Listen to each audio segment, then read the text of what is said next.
हाँ, तो मैं क्या बोल रहा था कि we have first unit is the diversity in living world, means कि हम लोग इसके बारे में इस यूनिट में हम लोग ये पढ़ते हैं कि अपने पास इस यूनिट पे जो अपने पास 4 चैप्टर है, द लिविंग वर्ल्ड है, बायोलॉजिकल क्लासिफिकेशन है, देन फिर third one is the plant kingdom, then fourth one is the animal kingdom, कि मींस इस यूनिवर्स पे how much diversity of organism are existing in the universe.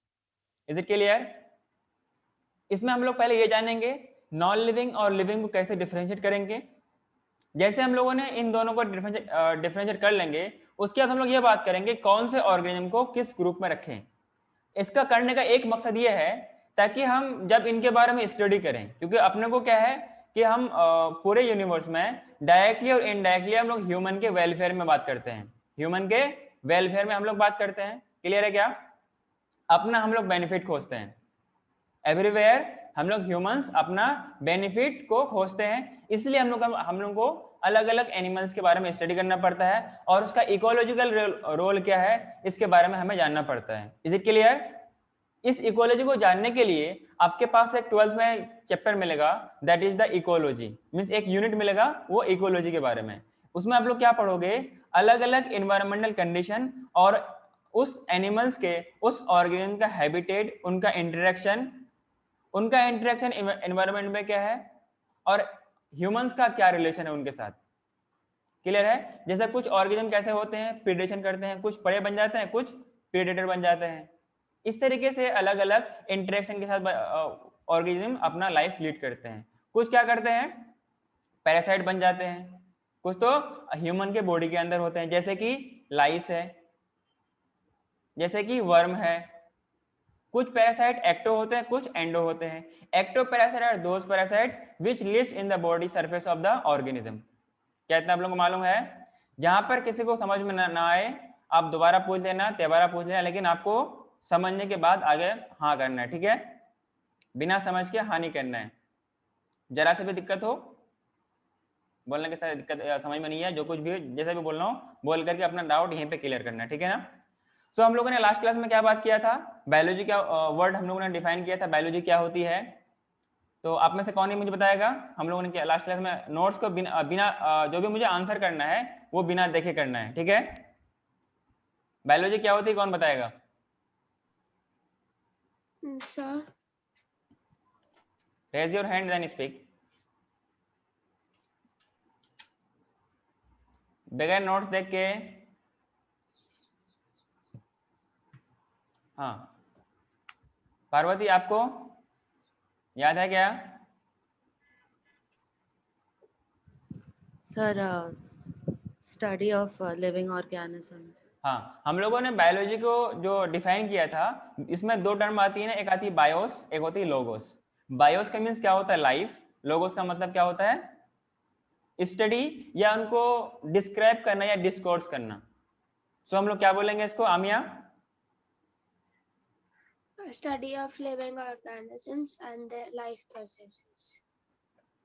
हाँ, study of living organism in this universe, इसको हम लोग क्या बोलते हैं? बायोलॉजी बोलते हैं। या इसको हम लोग दूसरे टर्म में क्या बोल सकते हैं? Study of life forms and living process. या तीसरा हम लोग और भी कह सकते हैं study of evolution of living organism on earth, क्योंकि तीनों स्टेटमेंट आपके एनसीईआरटी ने यूज किया है। All three statement that your NCERT has been used, so you have to know these statement. आपसे सवाल ऐसा पूछ सकता है नीट पे कि which of the following statements true regarding biology, regarding the definition of biology, क्योंकि वो उनको ना ये आपसे जानना है कि आपने जो पढ़ा है वो कितना अच्छे से पढ़ा है। किसी भी चीज को आप कितने अच्छे से पढ़ोगे तो उसका आपको इवन के पॉइंट बाय पॉइंट भी आपको मालूम हो जाएगा कि कहाँ पर क्या लिखा हुआ, क्या चीज कहना चाह रहा है। अब स्टोरी ऑफ इवोल्यूशन उसने क्यों कहा? निष्का और शिंदे, आपको भी क्लास में पार्टिसिपेट करना, आपको भी बोलना है। जब तक बोलोगे नहीं, जब तक मुंह खोलोगे नहीं, तो बोलोगे नहीं तो फिर कुछ होगा नहीं। तो बोलना जरूरी है, सीखने के लिए बोलना जरूरी है, ठीक है ना? Yes sir. नहीं है बोलना? सर नहीं आ रहा है, आप बता दो, मैं आपको, मेरा काम है बताना, ठीक है ना? So in this we can say that कि story of evolution on earth, कहने का मतलब यहाँ पर यह है कि ऑर्गेनिज्म इवॉल्व होते होते पहले कुछ और था, पहले एनारोबिक कंडीशन था, means in absence of oxygen, non photosynthetic bacteria वगैरह थे, माइक्रोब्स थे। फिर वहां से इवॉल्व होते होते क्या बना है, एक हायर ऑर्गेनिज्म का डेवलपमेंट हुआ है। पहले प्रोकैरियोटिक सेल था, इवॉल्व होते होते क्या हुआ, यूकैरियोटिक सेल का फॉर्मेशन हुआ है। क्लियर है क्या आप लोगों को? सो और भी बच्चे हैं क्या?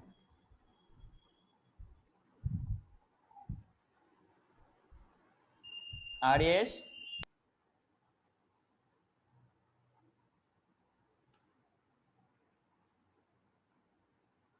आर्येश बेटा कैमरा ऑन करो।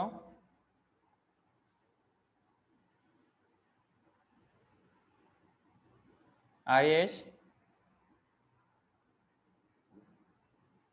अच्छा आपका आपका पहला क्लास है आज क्या?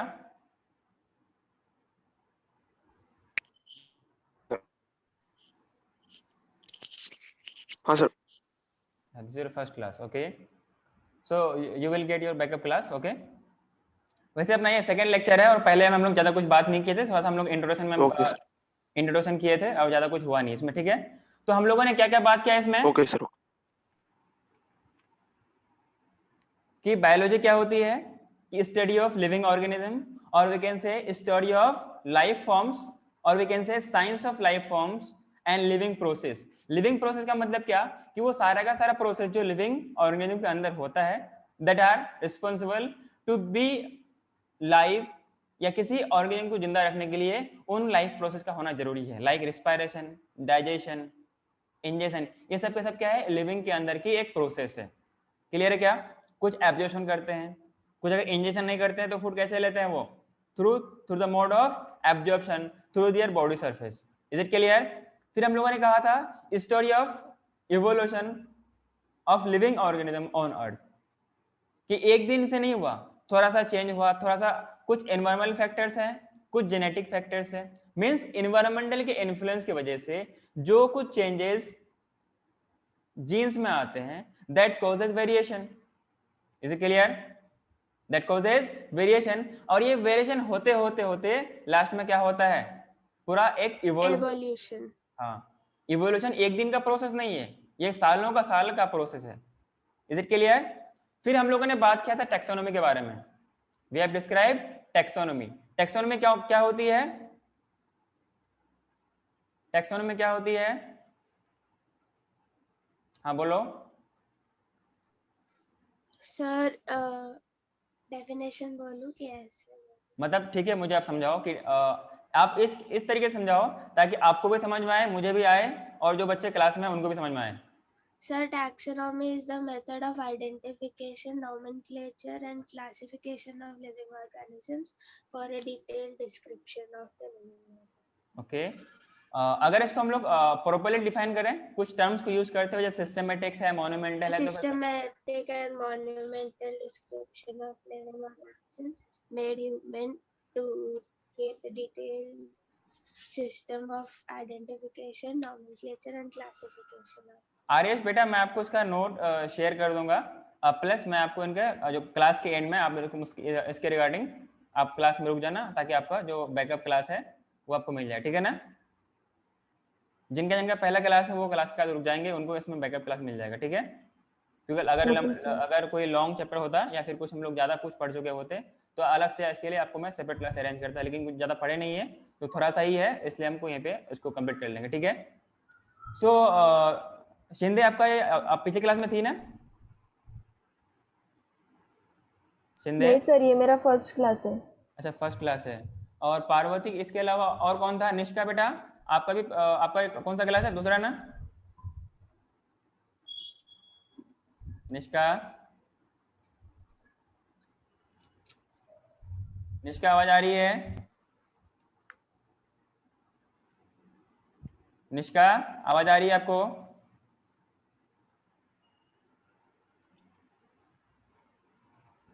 ओके, तो आप मुझे ये बताइए कि हम लोगों ने एक टर्म यूज किया था सिस्टमेटिक्स।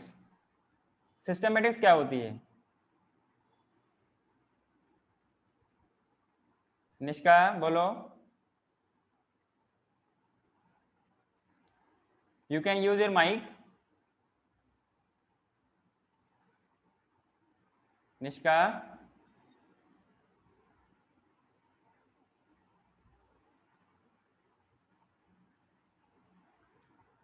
बेटा इतनी चीज आप अगर ऐसे बोलोगे तो फिर दिक्कत हो जाएगी ना। आप बोलो ना, माइक यूज करो।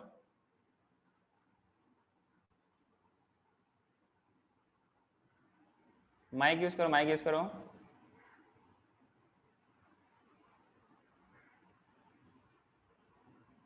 ओके, सो पार्वती बेटा आप बताओ।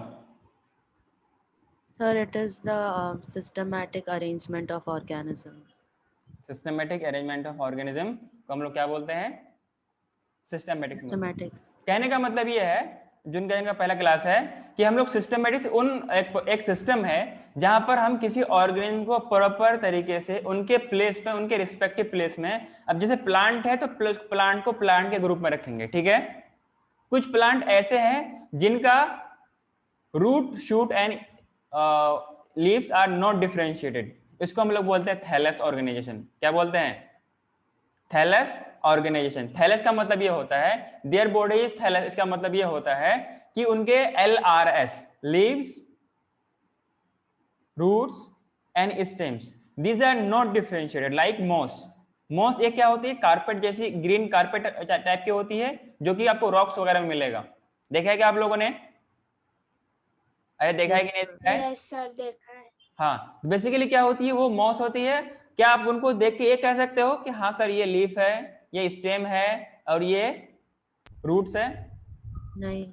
नहीं कर सकते हो ना। नहीं सर। इसी को बोलते हैं कि their leaf, root, stem are not differentiated. Is it clear? तो जिनका रूट, लीफ, स्टेम डिफरेंशिएटेड नहीं है उसको एक ग्रुप में रख दिए। जिसके पास सेल वॉल है उसको एक ग्रुप में रख दिए। जिनके पास सेल वॉल नहीं है उनको अलग ग्रुप में रख दिए। जो एनिमल किंगडम में आते हैं, जो एनिमल ग्रुप में, जो एनिमल जैसा बिहेवियर शो करते हैं, उसको अलग इसमें रख दिए। जो खाना बनाता है उसको अलग ग्रुप में रख दिए। जो खाना नहीं बनाता है उनको अलग ग्रुप में रख दिए। क्लियर है क्या? एनिमल तो है लेकिन पैरासाइट है, मींस कि वो खाना उनका मोड ऑफ न्यूट्रिशन अलग है, तो मोड ऑफ न्यूट्रिशन के बेस पे उनको अलग ग्रुप में कर दिए। इस तरीके से उनका रिस्पेक्टिव ग्रुप में रखना ही हम लोग क्या बोलते हैं? सिस्टमैटिक्स बोलते हैं। क्या बोलते हैं? Systematic. और ये सिस्टमैटिक्स हम लोग किसके अंदर पढ़ते हैं? टैक्सोनॉमी पढ़ते हैं, जहां पर हम लोग INC के बारे में पढ़ते हैं। जैसे कि हम लोगों ने लास्ट क्लास में इसका एब्रिविएशन बात किया था, इंटरनेशनल कमिटी या Indian national Congress. Is it clear? तो बेटर ये रहेगा कि आप इंटरनेशनल कमिटी बात करो, क्योंकि आजकल में इन्वायरमेंट के रिगार्डिंग बहुत सारी बातें चल रही है। आई थिंक कुछ कोई इन्वायरमेंट डे है क्या आज?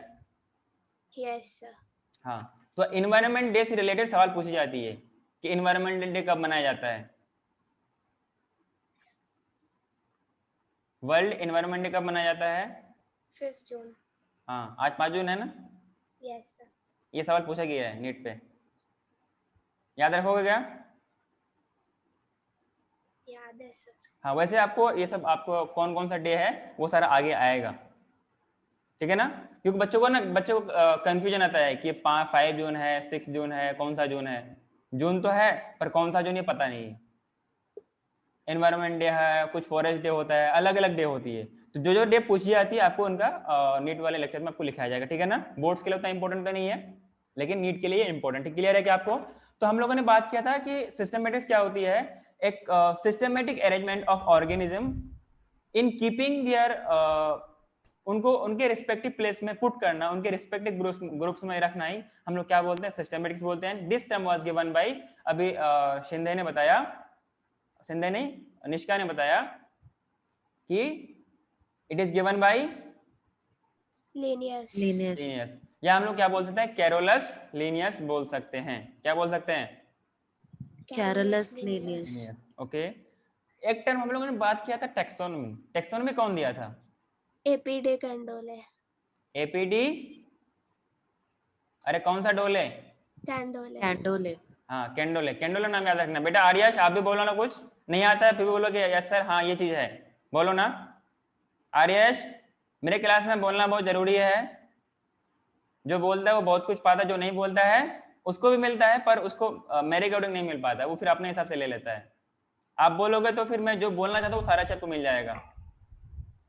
So it will better for me कि आप सब के सब क्लास में बोला करो, ठीक है? आर्यश, डरना किसी को नहीं है, be frankly okay sir, yes sir. Okay. So हम लोगों ने बात किया था टैक्सोनॉमी। टैक्सोनॉमी क्या होती है? Systematic monumental description of life forms और living organism in which we have a detailed study of INC, identification, nomenclature, classification of organism।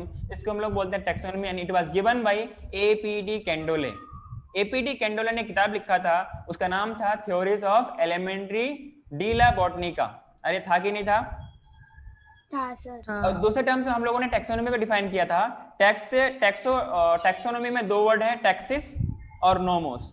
Taxis का मतलब होता है अरेंजमेंट, नोमोस का मतलब होता है लॉज। जहां पर लॉज एंड प्रिंसिपल्स या we can say study of principle and procedure of classification that we call as taxonomy and it was given by APD Candolle. नाम याद रहेगा? एक बार सबके साथ में बोलो, नाम क्या है उस बंदे का? APD कैंडोले। सबके सब बोलो, APD कैंडोले। जोर से बोलो, APD कैंडोले। कभी भूलोगे क्या? अपने आप अपना नाम भूल जाना, लेकिन कैंडोले का नाम नहीं भूलना है। Is it clear? Yes sir. हाँ, और एक नाम है कैरोलस लीनियस। खास कैरोलस लीनियस अभी बहुत बार आने वाला है। बायनोमियल क्लासिफिकेशन, बहुत सारे टर्म्स लिखे हैं, पूरा का पूरा एनिमल का नेमिंग उसी ने किया है, पूरा का पूरा प्लांट का नेमिंग मैक्सिमम उसी ने किया है। किसने? कैरोलस लीनियस ने। वो भी आपके तरह एक विद्वान इंसान था और उसने सारे के सारे नाम्स को लिख दिया। उससे पहले जो नाम अवेलेबल था, एक उसने डेट फिक्स किया है 1700 कुछ है, उससे पहले जितने भी नाम्स थे वो इनवैलिड हैं। क्लियर है क्या? उससे पहले जितने भी नाम्स थे वो इनवैलिड थे, उसके बाद या जो वो नाम दिया है वही वैलिड है। क्लियर है क्या? और इस तरीके के नाम जहां पर दो वर्ड आते हैं उसको बोलते हैं बाइनोमियल नोमेनक्लेचर। क्या आते हैं? Binomial nomenclature.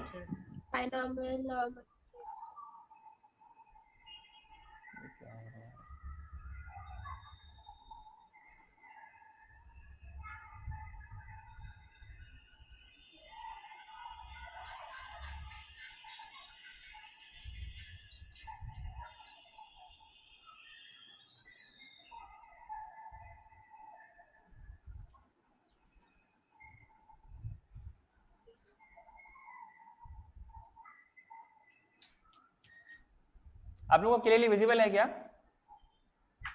Yes sir. Screen show हो रहा है? Yes sir. Yes sir.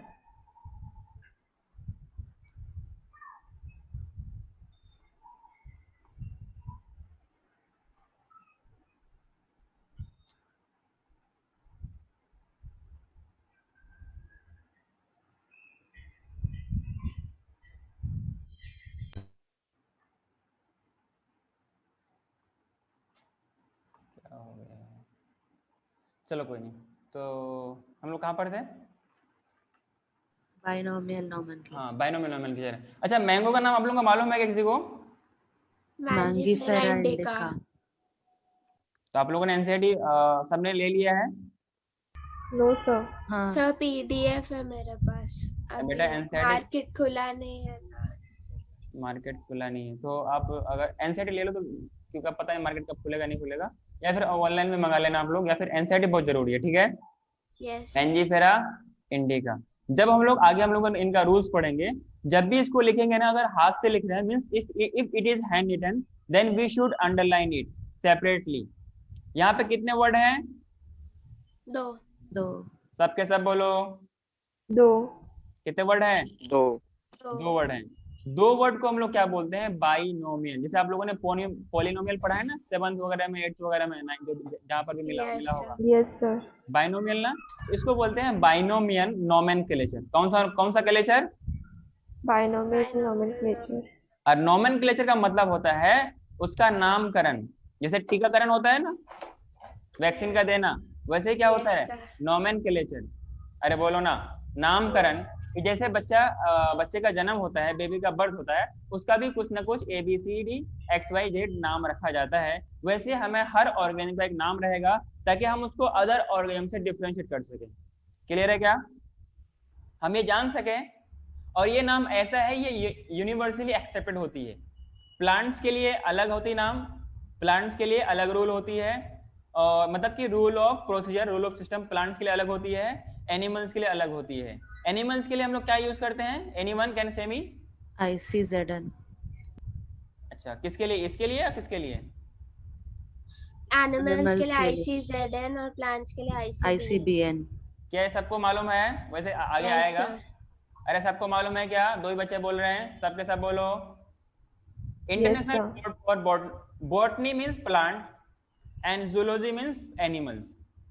Clear है क्या? तो international code for zoological nomenclature and international code for botanical nomenclature, ये कब एग्जिस्टेंस में आया, इनको भी हम लोग आगे पढ़ेंगे। इतना आप लोगों को बात क्लियर है क्या? हाँ सर। जैसे एक नाम है टाइगर का, एक लायन का नाम है, दैट इज पैंथेरा लियो। एक होता है, ये सब लिखना भी कुछ नहीं है, लिखना कुछ नहीं है, लिखना कुछ नहीं है, लिखना कुछ नहीं है, लिखना आने में जब वक्त आएगा मैं आपको लिखाऊंगा। मैं कुछ सेकंड में कितना बात बोल गया, ठीक है ना?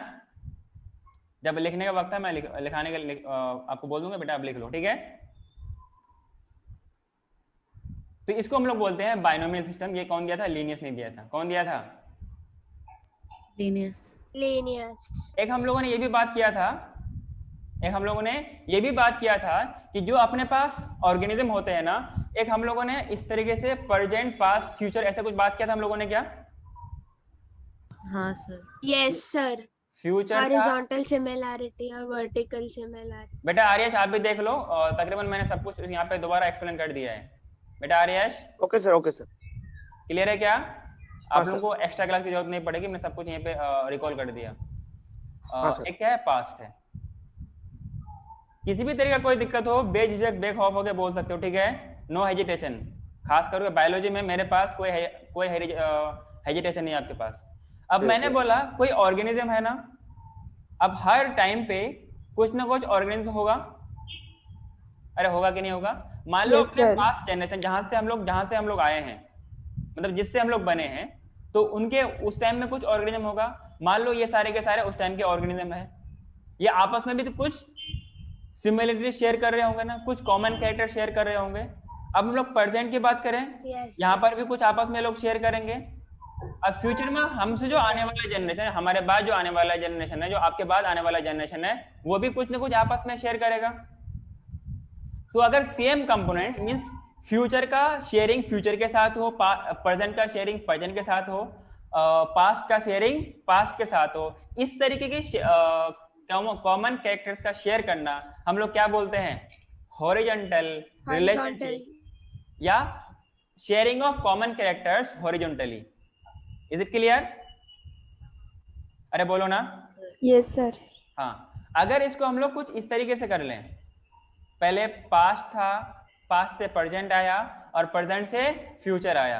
अरे आया कि नहीं आया? Yes, sir. कौन आया? पहले पास्ट था, पास्ट से प्रेजेंट आया, प्रेजेंट से फ्यूचर आया। ये भी तो कुछ आपस में कुछ कॉमन कैरेक्टर शेयर कर रहे हैं। हम बिल्कुल as it is previous generation की तरह ही है, लेकिन कुछ चीजें इसमें वेरिएशन हुआ है, क्योंकि हम लोग अपन लोग विच मोड ऑफ रिप्रोडक्शन है? Higher organisms are sexual mode of reproduction. यहाँ पर क्या होता है? डिफरेंट गैमेट आके मिलते हैं, मेल गैमेट फीमेल गैमेट आके मिलते हैं, जिनकी वजह से एक नया जाइगोट बनता है। और इसी की वजह से क्योंकि तो आधा क्रम जो मेल का आता है, आधा किसका आता है? फीमेल का आता है। दोनों मिलके एक नया रिकम्बिनेंट बनाता है, और इसी को हम लोग क्या बोलते हैं? वेरिएशन बोलते हैं। क्या बोलते हैं? Variation. तो सारा का सारा वेरिएशन किसकी वजह से होता है? सेक्सुअल मोड ऑफ रिप्रोडक्शन की वजह से ही होता है।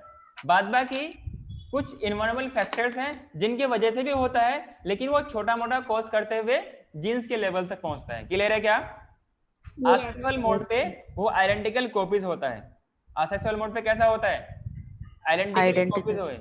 अगर आप लोगों ने, वैसे आपको 12th में मिलेगा, एक यूनिट है, नाम है क्या? रिप्रोडक्शन, जिसमें आप लोगों को 4 चैप्टर मिलेंगे। पहला है रिप्रोडक्शन इन ऑर्गेनिज्म, जहां पर आपको थोड़ा सा बेसिक आइडियाज मिलेगा, इंट्रोडक्शन मिलेगा। दूसरा आइडियाज क्या है? दूसरा चैप्टर क्या है आपके पास? Reproduction in angiosperm. उसका नाम क्या होता है? Flowering plants. एंजियोस्पर्म को क्या बोलते हैं? फ्लावरिंग प्लांट्स बोलते हैं। उसके बाद तीसरा है रिप्रोडक्शन इन ह्यूमन। देन फिर फोर्थ है रिप्रोडक्टिव हेल्थ, मींस ह्यूमन से रिलेटेड रिप्रोडक्शन में क्या कुछ बीमारियां हैं, क्या कुछ हेल्थ से रिलेटेड प्रॉब्लम है, उन सब चीज को वहां पे हम लोग स्टडी करते हैं। क्लियर है क्या? सो मैंने बोला organism of present, future and past जब वर्टिकली आपस में इस तरीके से अपना कॉमन कैरेक्टर शेयर करे, मींस अलग अलग जनरेशन में, मान लो ये क्या है, प्रेजेंट है, इसके नीचे क्या है, पास्ट है, इसके प्रेजेंट के ऊपर क्या है, फ्यूचर है। अगर तीनों आपस में कुछ इस तरीके से कैरेक्टर शेयर करने लगे, means past generation, present generation and future generation, इस तरीके से हम लोग कॉमन कैरेक्टर्स का शेयर करने को क्या बोलते हैं, vertical relationship, means sharing of common characters vertically as well as horizontally. क्या बेटा आर्यश क्लियर है आपको? Yes sir. सबको क्लियर है बात? बोलो, सबको क्लियर होगा तभी मैं आगे बढ़ूंगा। Yes, sir. पक्का? अरे बोलो ना। सो शेयरिंग ऑफ कॉमन कैरेक्टर, लिखना कुछ नहीं है, सब लिखा रखा हूं, और जिनका पहली क्लास में उनको ना सेपरेट नोट शेयर कर दूंगा, ठीक है? शेयरिंग ऑफ कॉमन कैरेक्टर्स, और क्लास के एंड में आप मेरे पास सेपरेटली, आई थिंक ग्रुप पे तो मेरा नंबर होगा ना, तो वहीं से लेकर के आप मेरे को सेपरेटली मैसेज SMS कर देना, वहां से आप लोगों को मैं नोट शेयर कर दूंगा, ठीक है? Sharing of common character horizontally as well as, अरे बोलो ना, वर्टिकली। क्या आपको ये मेरी बात समझ में आई क्या? Yes, sir. Yes, sir. हाँ, तो इस तरीके से कॉमन कैरेक्टर शेयर करते हैं। अब थोड़ा सा हम लोग आगे बढ़ते हैं। ये तो अपने पास थोड़ा सा बेसिक आइडियाज था। अब हम लोग बात करते हैं जो अपने पास लिविंग वर्ल्ड है। बेसिकली अपने चैप्टर का नाम क्या है, लिविंग वर्ल्ड है ना? तो आप लोग नेक्स्ट टॉपिक लिखो द लिविंग वर्ल्ड। ये पहले चैप्टर था, अब ये टॉपिक के तौर पे हम लोग पढ़ेंगे। अरे बोलो ना, Yes, sir. क्या पढ़ेंगे? Living world.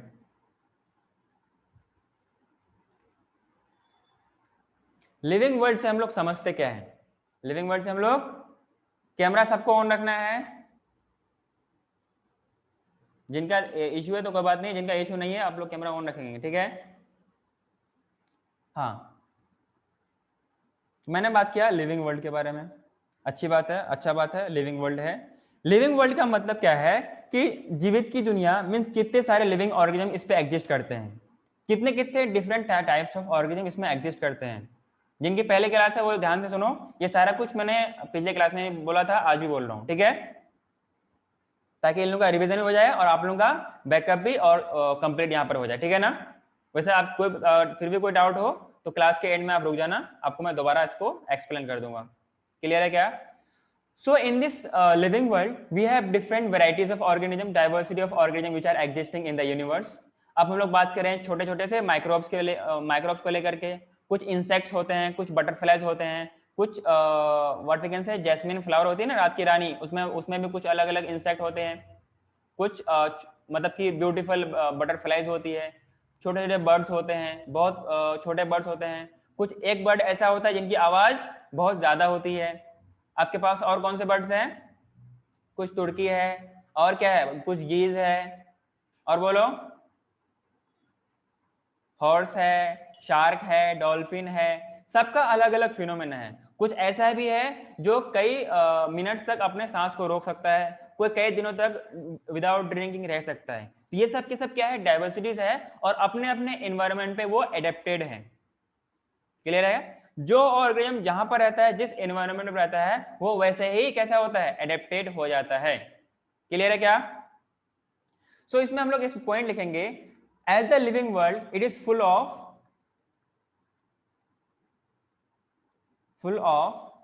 Amazing diversities.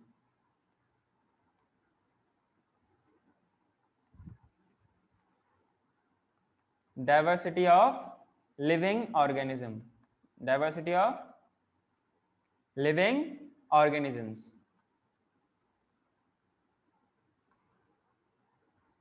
लेकिन अब अगर इसको गौर से देखें तो हर जगह तो लिविंग ऑर्गेनिज्म ही आ रहा है, लेकिन ये लिविंग है क्या?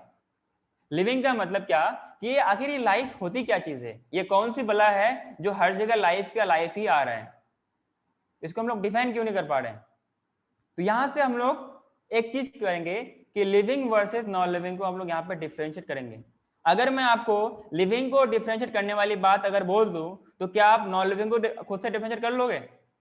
Yes, sir. अगर मैं बोलूं कि ये सारा क्राइटेरिया लिविंग का है, तो जो बचे वो क्या है? नॉन लिविंग है। Non-living.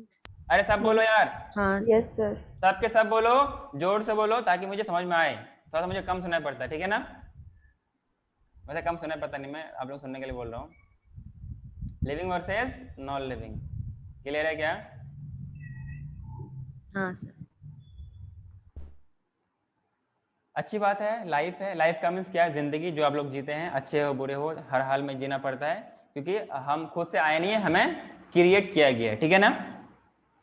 तो एक सवाल यहाँ पर आता है कि what do you mean by living, what is life? Life क्या होती है, लिविंग क्या होती है, इसको डिफरेंशिएट कैसे करें? तो यहाँ से ना दो सवाल बनता है। ये पॉइंट, ये दो सवाल जो बनता है उसको लिखने का जरूरत नहीं है, सिर्फ समझना है।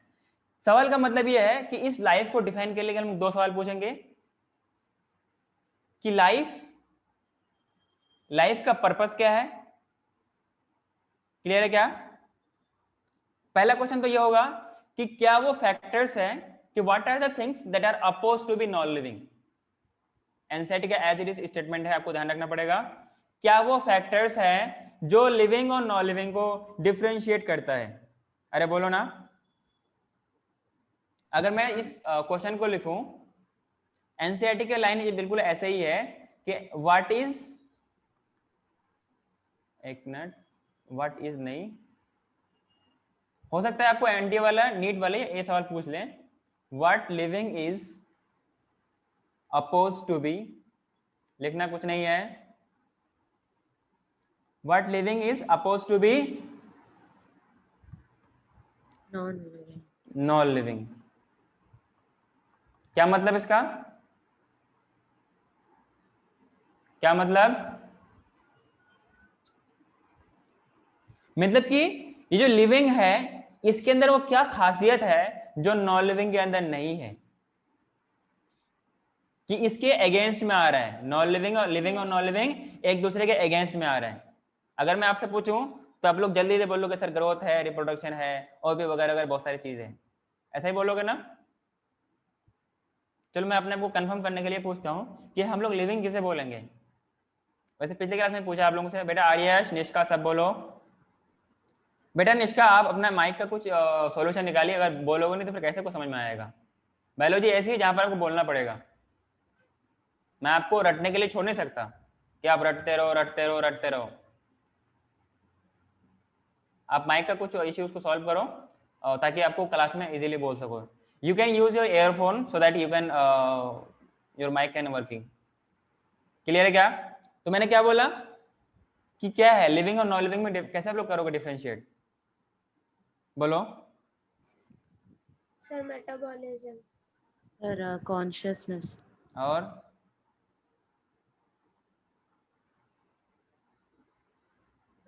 अच्छा, ग्रोथ एंड रिप्रोडक्शन आप लोगों ने साइड कर दिया क्या?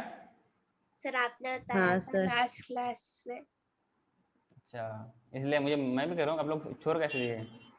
Growth Okay. नॉन लिविंग में भी होती है अच्छा और चलो कोई हम लोग डिफाइन करते हैं। रिप्रोडक्शन कुछ लिविंग में नहीं होती। हाँ, तो सबके सब अच्छे से सुनो, गौर से सुनो। लिविंग और नॉन लिविंग के बीच में हम लोग 5 फैक्टर्स को डिफाइन करेंगे।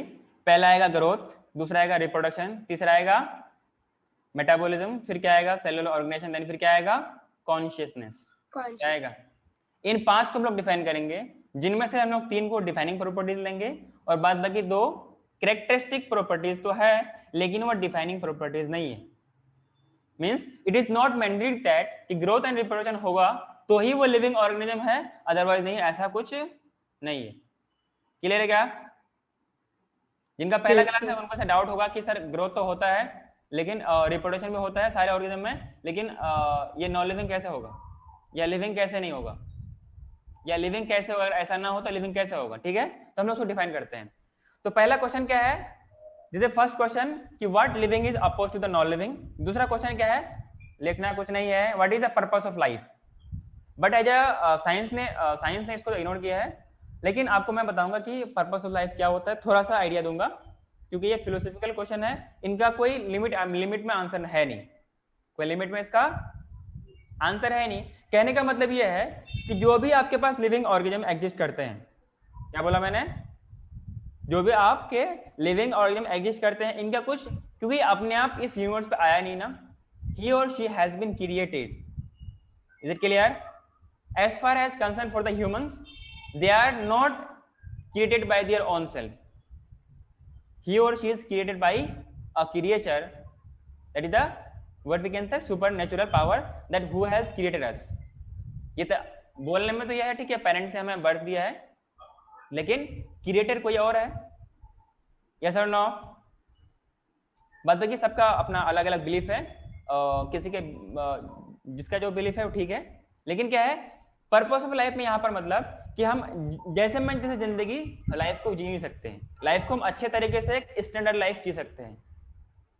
कोई पुअर है, कोई रिच है, दैट डजंट मैटर, लेकिन क्वालिटी ऑफ लाइफ सबके पास होनी चाहिए, ठीक है ना? एक अच्छा रहन सहन, अच्छा बोली चाली, इंसान की तरह रहना, पीसफुल लाइफ जीना, ये क्या है पर्पस ऑफ लाइफ है। ऐसा नहीं कि आए मारपीट किए, इसको मारे, उसका हक मार दिए, इसको कुछ कर दिया, उसको कुछ, ऐसा कुछ नहीं। बिल्कुल पीसफुल लाइफ, आपकी वजह से किसी को तकलीफ ना हो, इससे बड़ी कोई सेवा समाज में हो नहीं सकती। आपकी वजह से सबको खुशी मिले, इससे बड़ी बात क्या हो सकती है? Is it clear? ये है पर्पस ऑफ लाइफ, थोड़ा सा मैंने आपको एक्सप्लेन किया। Let me come to the main point, what living is opposed to the non living. तो हम लोग इसको आगे बढ़ते हैं, यहाँ से आपको कुछ लिखना नहीं है, आपको सिर्फ यहाँ तक लिखना है। अगर आपने लिख लिया तो अच्छी बात है। लिख लिया क्या? ये वैसे आप इसको भी लिख लो, ठीक है? पूरा ही लिख लो आप लोग, 10 सेकंड काफी है।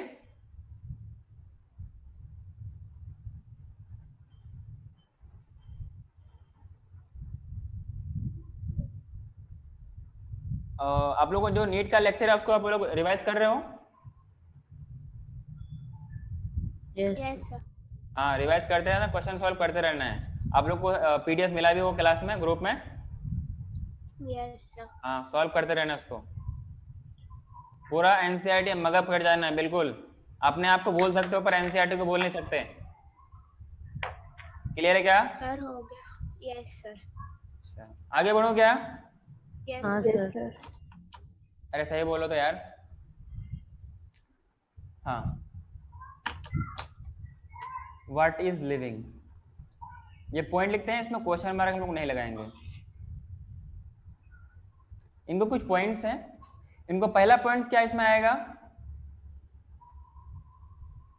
पहला पॉइंट आपके पास इसमें आएगा ग्रोथ। पहला क्या आएगा? ग्रोथ। दूसरा क्या आएगा? रिप्रोडक्शन। Is it clear? तीसरा क्या आएगा? Yes, sir. Metabolism. Metabolism. चौथा क्या आएगा? Cellular organization. Cellular organization. सबको ये नाम सब याद है ना? बेटा आर्यश, शिंदे, बेटा याद हो गया आप लोगों को क्या? Yes, sir. बोलोगे sir. क्या? एक बार बिना देखे बोलना, पांचों नाम। Growth, reproduction, metabolism, cellular organization. अच्छा, मैं इसको Consciousness. सेल्यूलर ऑर्गेनाइजेशन, अब सही है ना? Yeah. ग्रोथ, रिप्रोडक्शन, मेटाबॉलिज्म, हाँ, कॉन्शियसनेस। And consciousness. एक होती है सेल्फ कॉन्शियसनेस, जो कि सिर्फ और सिर्फ ह्यूमंस में पाया जाता है। तो ये वाली डिफाइनिंग प्रॉपर्टीज नहीं, ये वाली डिफाइनिंग प्रॉपर्टीज नहीं। अरे हाँ कि ना? Yes, sir. Yes, sir.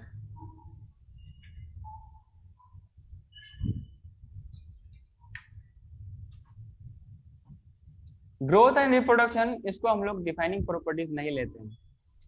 अरे बोलो ना, Yes. क्यों नहीं लेते हैं? आगे इसको डिफाइन करेंगे, ठीक है ना? अच्छे से करेंगे डिफाइन। सॉरी, इससे पहले आप लोग नोट लिख लो, ठीक है?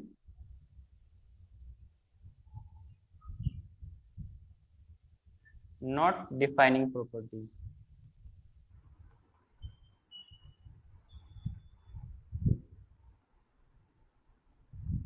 प्रॉपर्टीज अलग चीज है, डिफाइनिंग प्रॉपर्टीज अलग चीज है, और इन प्रॉपर्टीज को हम लोग क्या बोल सकते हैं? कैरेक्टरिस्टिक बोल सकते हैं। यस और नो? अरे हाँ कि ना? Yes, sir. Yes. कैरेक्टरिस्टिक्स और इसका दूसरा एक नाम और है फीचर्स। जैसे अलग अलग मोबाइल का अलग अलग फीचर्स होता है ना, आप लोग अगर मोबाइल लेते भी हो तो उसका पहले फीचर्स देखते हो कि नहीं देखते हो? अरे देखते हो कि नहीं? देखते हैं। Yes, sir. उनकी खासियत, डिफाइनिंग फीचर्स, ये तीनों के तीनों हैं। क्लियर है क्या? इन दोनों को हम लोग ऐसा क्रॉस करते हैं तो क्या आपको समझ में आएगा? लेकिन हाँ, कैरेक्टरिस्टिक प्रॉपर्टीज है, लेकिन ऊपर वाले दोनों कैसे हैं? कैरेक्टरिस्टिक प्रॉपर्टीज तो है, लेकिन डिफाइनिंग प्रॉपर्टीज नहीं है। अरे हाँ कि ना? हाँ। Yes, sir. आप में से किसी को इसमें कोई डाउट है क्या? कोई सवाल है किसी को? No, sir. आप लोग गंदे बच्चे हो, सवाल आने चाहिए। सर मेरे को एक क्वेश्चन था। हाँ पूछो। सर वो ग्रोथ में आपने बोला नॉन लिविंग भी ग्रो करते हैं। अभी इसको मैंने एक्सप्लेन नहीं किया है बेटा। ये पांचों पॉइंट हम लोग डिफाइन करने वाले हैं। मैंने इस पेज से कहने का मतलब ये था कि आप लोग इस पॉइंट में कोई दिक्कत नहीं है। आपको ये सवाल पूछना चाहिए सर, ये डिफाइनिंग फीचर्स होती क्या है? ये पता है आप लोगों सबको? जो सिर्फ लिविंग में होएगी। अच्छा, जो सिर्फ लिविंग में होएगा तो उसको हम लोग क्या बोलेंगे? अच्छी बात है। Defining.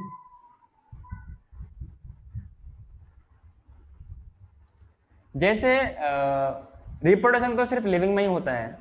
कोई नॉन लिविंग को आपने रिप्रोड्यूस करते देखा है आप लोगों ने क्या? या आप लोगों को इसके बारे में इंफॉर्मेशन है? थोड़ा मुझे भी बोल दो। नहीं। तो इसको हम लोग क्यों नहीं लेंगे? इसको हम लोग क्यों नहीं लेंगे डिफाइनिंग फीचर्स? सर क्योंकि सब लिविंग में नहीं होता। नहीं, आपने बोला कि लिविंग में, अभी आपने क्या बोला? हाँ, बोलो बोलो। जो सिर्फ लिविंग ऑर्गेनिजम्स में होती है। सिर्फ लिविंग ऑर्गन में पाया जाए। हाँ तो ये लिविंग में तो पाया जाता है, किसी और में थोड़ा ना पाया जाता है। पर सब में नहीं होता। एक्सेप्शन है।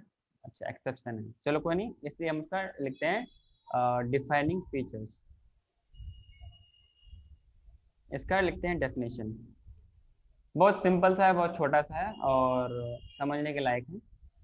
बेसिकली डिफाइनिंग फीचर्स हम लोग उसको बोलते हैं जो सारे के सारे लिविंग ऑर्गेनिज्म में, ध्यान से सुनना, the features or the characteristic or the characters which are applicable to all organism and have no any exception. Once again repeat क्या बोला मैंने?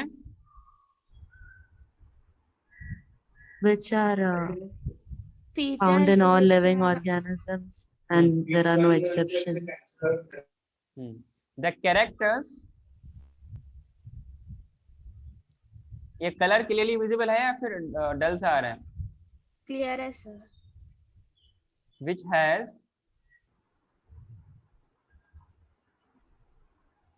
no exception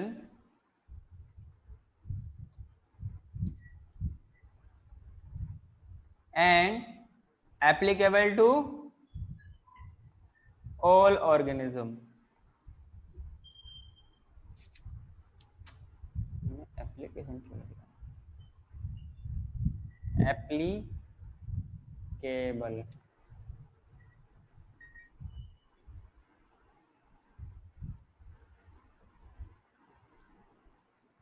इसी को हम लोग क्या बोलते हैं? Defining features. इज कॉल्ड सो का मतलब ये सेम ठीक है ना? या बच्चे का तरह न पूछे सो का मतलब क्या है? सो का मतलब क्या है? Defining features. इतना क्लियर है क्या? इंदे क्लियर है बेटा? Yes, sir. कभी डाउट तो नहीं होगा? बाद में नहीं बोलोगे सर ने पढ़ाया समझ में नहीं आया? जो नहीं, बोला सर। बोलो। नहीं सर। हाँ, सब कुछ यहीं पे क्लियर करना है। हाँ, तो मैंने क्या बोला कि वो सारा का सारा प्रॉपर्टीज जो सारे के सारे ऑर्गेनिज्म पे एप्लीकेबल हो और इसका कोई एक्सेप्शन ना हो। तो आप इन पांचों में से पांचों पॉइंट्स को लो और सोचने, थोड़ा सा गौर करो कि कौन सा चीज किसमें पाई जाती है और कौन किसका एक्सेप्शन है। आप लोग कितने बच्चे हो? आई थिंक 5 बच्चे हो ना? कितने बच्चे हो? 5 हो। तो 5 आपस में चूज कर लो कि कौन किसका एक्सेप्शन है, कौन किसका एक्सेप्शन नहीं है। जल्दी से मुझे बताओ।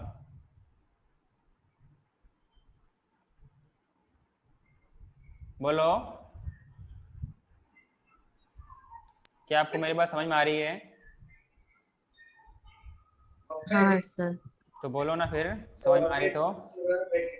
सर रिप्रोडक्शन में एक्सेप्शंस होते हैं, जैसे कि वर्कर बीज अच्छा, और कुछ क्या ये किसी नॉन लिविंग में पाया जाता है?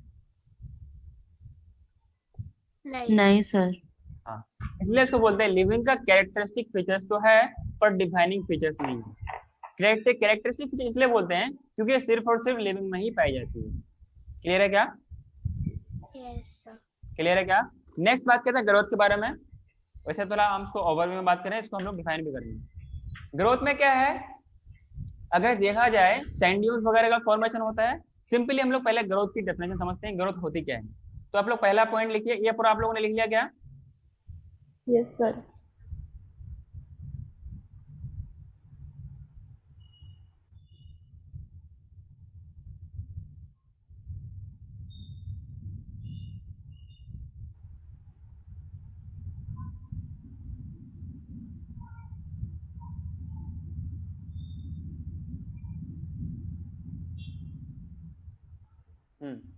तो पहला पॉइंट लिखते हैं हम लोग growth.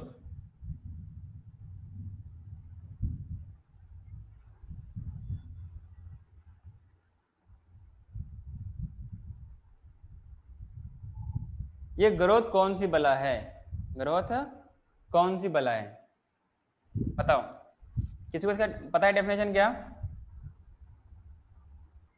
Increase in mass. Increase in mass. और बेसिकली अगर हम लोग लिविंग को अगर थोड़ा डिफाइन करना और अच्छे से डिफाइन करें ना, तो हर कैरेक्टर्स का एक डिस्टिंक्टिव फीचर्स होता है। क्या होता है? एक अलग अलग फीचर्स होता है, जैसे ग्रोथ है, रिप्रोडक्शन है, एनवायरनमेंट को सेंस करना, इसी को बोलते हैं क्या? Ability to sense the environment, कि अपना वो जिस एनवायरनमेंट में रहता है उसके हार्श कंडीशन से या अपने फेवरेबल कंडीशन का रिस्पॉन्स देना, इसी को क्या बोलते हैं हम लोग? कॉन्शियसनेस बोलते हैं। क्या बोलते हैं? कॉन्शियसनेस बोलते हैं। इतना क्लियर है क्या? अगर हम लोग बात करें एक सिंपल टर्म कि all organism grow, all organism grow, ये स्टेटमेंट पहले बोलते हैं, फिर इसको हम लोग क्लेरिफाई करते हैं और इसका हम लोग प्रूफ देते हैं कि ऐसा होता है या नहीं होता है। सिंपली अगर ग्रोथ के बारे में बात किया जाए कि increase in mass and increase in number of individuals, यही तो ग्रोथ का फीचर्स है। Increase in mass and increase in number of individuals are the twin characteristic of growth. मतलब जहां पर ग्रोथ होगा वहां पर ये दो चीज होगी, जहां पर ग्रोथ होगा वहां पर ये दो चीज होगी, मास भी बढ़ेगा और उनके अगर ऑर्गेनिज्म है या सेल है तो इंडिविजुअल सेल्स का भी नंबर बढ़ेगा। बात क्लियर है क्या? हाँ sir.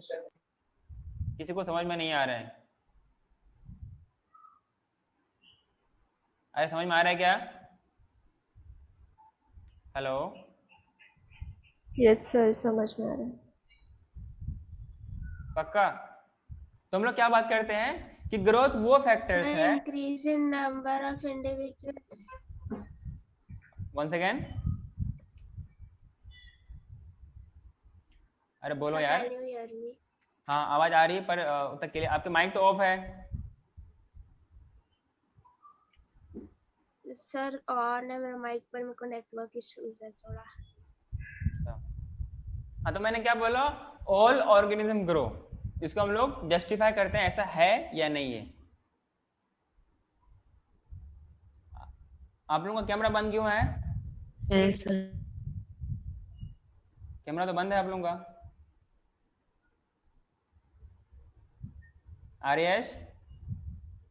Yes sir. Camera on करो बेटा। निष्का को थोड़ा प्रॉब्लम है नेटवर्क का, बाद बाकी सब ठीक है। अपना कैमरा ऑन करो, ठीक है? हाँ तो मैंने बोला ग्रोथ के बारे में। ग्रोथ क्या है? Increase in number of mass, sorry increase in mass and increase in, अभी लिखना कुछ नहीं है, and increase in number of cells, यही तो ग्रोथ है। अरे जहां पर ग्रोथ होता है क्या होता है, सेल्स बढ़ते हैं कि नहीं बढ़ते हैं, बढ़ते मास हैं। भी तो बढ़ता है। जैसे हम लोग पहले इतने छोटे से बच्चे थे, कितने थे, इतने छोटे से बच्चे, मतलब कि इतना छोटा था, ठीक है, तो टाइम के टाइम साथ साथ में हमारा नंबर ऑफ सेल्स भी बढ़ता गया, अरे बढ़ा कि नहीं बढ़ा, मास भी बढ़ गया। पहले हम लोग कितने थे, 1.5-2 kg के थे, अब कितने के हैं, 40-50 के आसपास के हैं, अरे है कि नहीं है, या कोई है। 60 का है, कोई 60 का है, कोई 35, कोई 40 का है, तो वेट मास भी बढ़ा ना। अगर इसी को हम लोग किसी नॉन लिविंग में अप्लाई करते हैं तो मालूम चलता है कि वहां पर भी ऐसा ही होता है। जैसे हम लोग माउंटेन्स के बारे में बात करते हैं, माउंटेन्स का भी तो मास बढ़ता है, उनके इंडिविजुअल पार्टिकल्स बढ़ते हैं। तो अभी हम लोगों ने क्या बात किया कि हम लोग डिफाइनिंग प्रॉपर्टीज उसको लेंगे जो सिर्फ और सिर्फ लिविंग में पाई जाती हो और उसका कोई एक्सेप्शन ना हो। अरे बोलो ना, हाँ सर। ये तो Yes, आगे sir. बात नॉन लिविंग की। वहीं पर बात करें मल्टीसेलुलर ऑर्गेनिज्म, मल्टीसेलुलर ऑर्गेनिज्म में क्या करता है, वो अपना नंबर कैसे बढ़ाता है, with the help of cell division, जो आप लोग अभी पढ़ने वाले हो। अरे पढ़ने वाले हो कि नहीं, हाँ। सेल डिवीजन आप लोग पढ़ने वाले हो। So multicellular organism increase their number with the help of cell division, yes और नो। यस यहाँ पर सर। अगर प्लांट की बात करें, जहां पर हम लोग अगर प्लांट की बात करें तो प्लांट में क्या होता है, अनलिमिटेड ग्रोथ होती है, टिल देयर डेथ ग्रोथ होती रहती है। लेकिन वहीं पर हम लोग as far as concern for the animals the growth is limited up to certain age. Clear है क्या। फॉर एग्जाम्पल अगर हर्ट को लिया जाए, क्या लिया जाए, हर्ट को लिया जाए, जो डॉक्टर्स हार्ट से रिगार्डिंग स्टडी करते हैं, जो डॉक्टर्स है तो क्या बोलते हैं, कार्डियोलॉजिस्ट बोलते हैं ना। हाँ सर।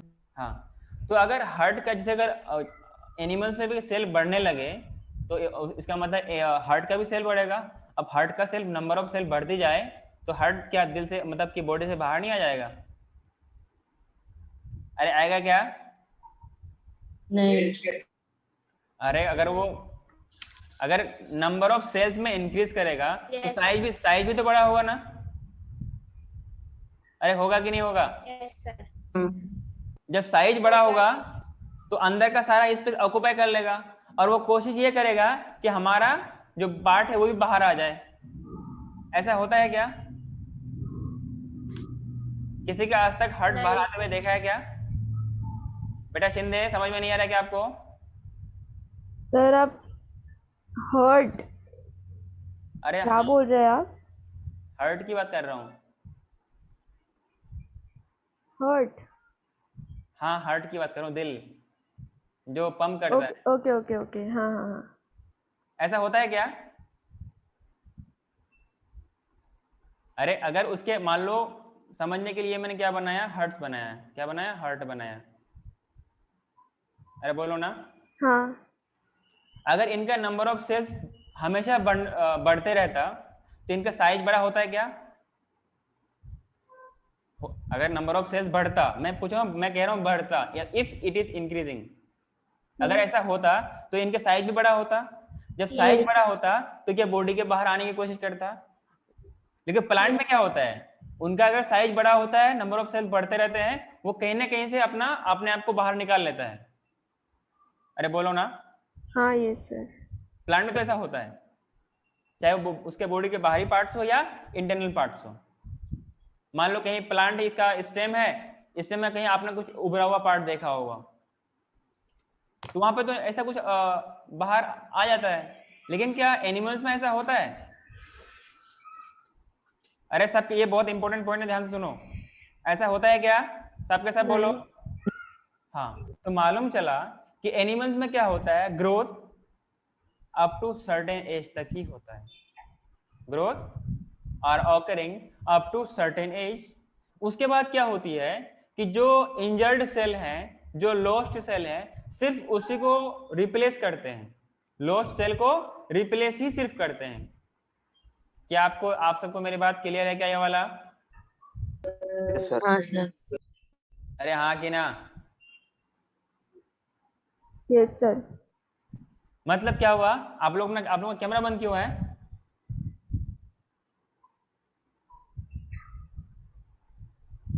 अरे कैमरा ऑन रखो ना सब, एवरीवन।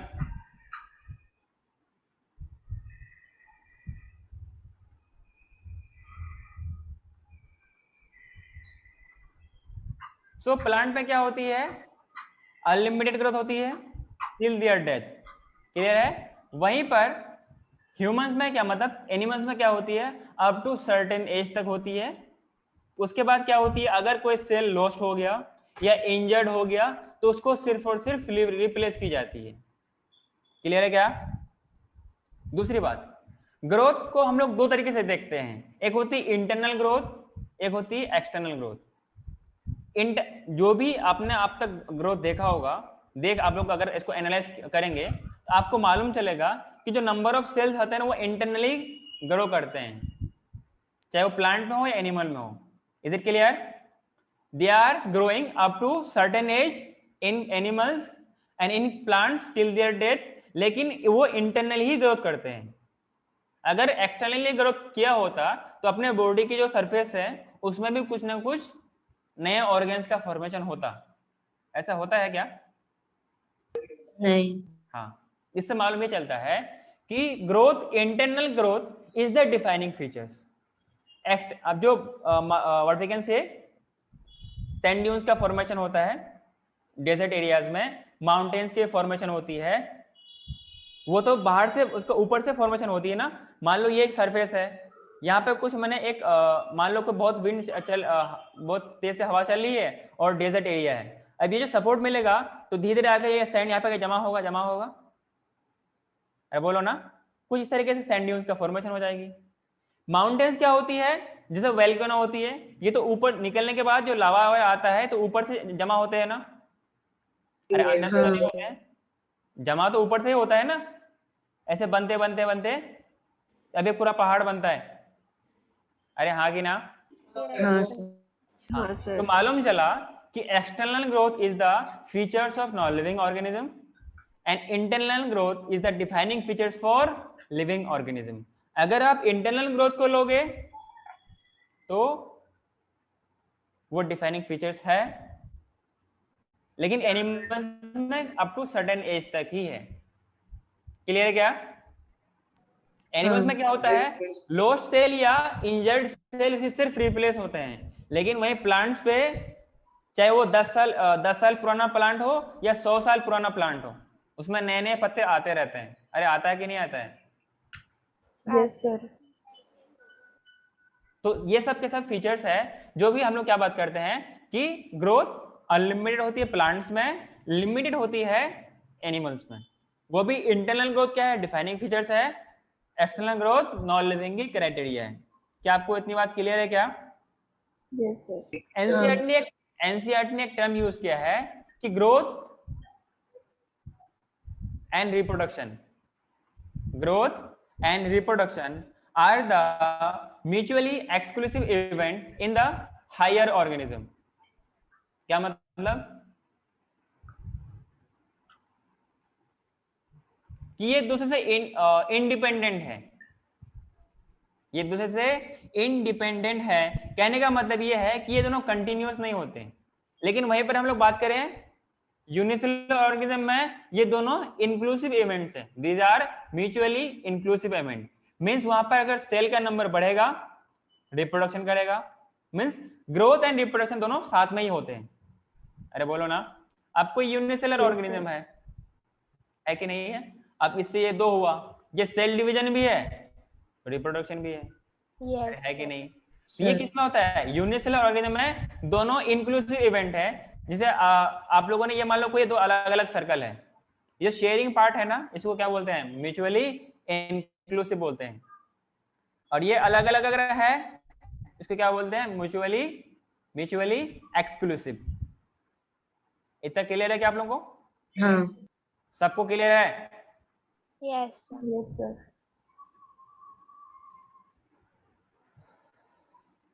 सो हम लोग थोड़ा ग्रोथ का डेफिनेशन लिखते हैं। क्या लिखते हैं?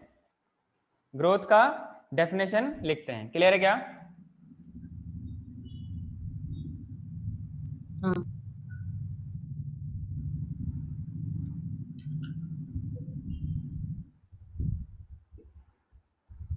Increase in mass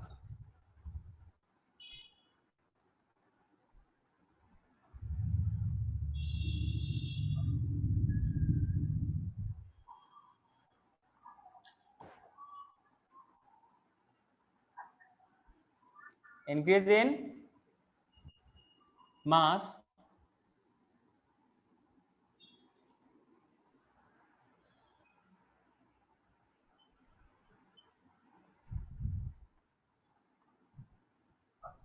and increase in number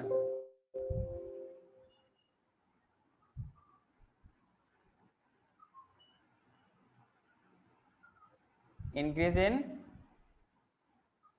number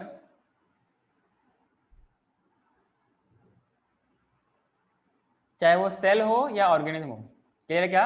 अगर यूनिसेलर है तो हम लोग इंडिविजुअल कह सकते हैं, मल्टीसेलर है तो सेल कह सकते हैं। इंडिविजुअल्स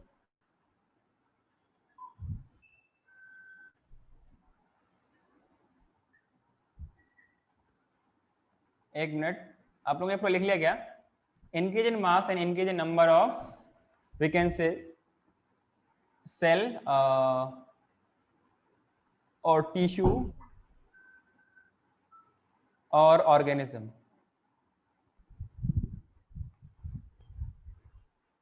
क्लियर है क्या? और वी कैन से और its part. Increase in mass and increase in number of cells और टिश्यू। क्लियर है क्या? ऑफ ऑर्गेनिज्म और इट्स पार्ट, इसको क्या बोलते हैं हम लोग?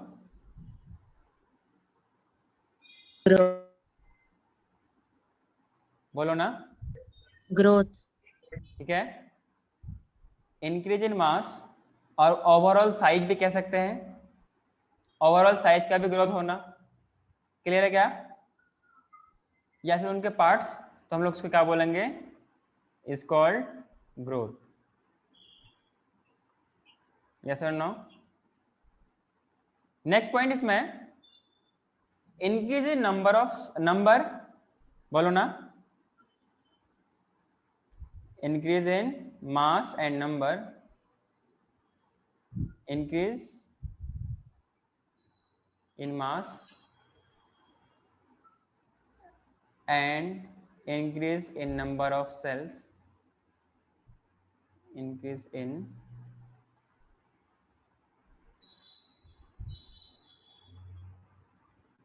individual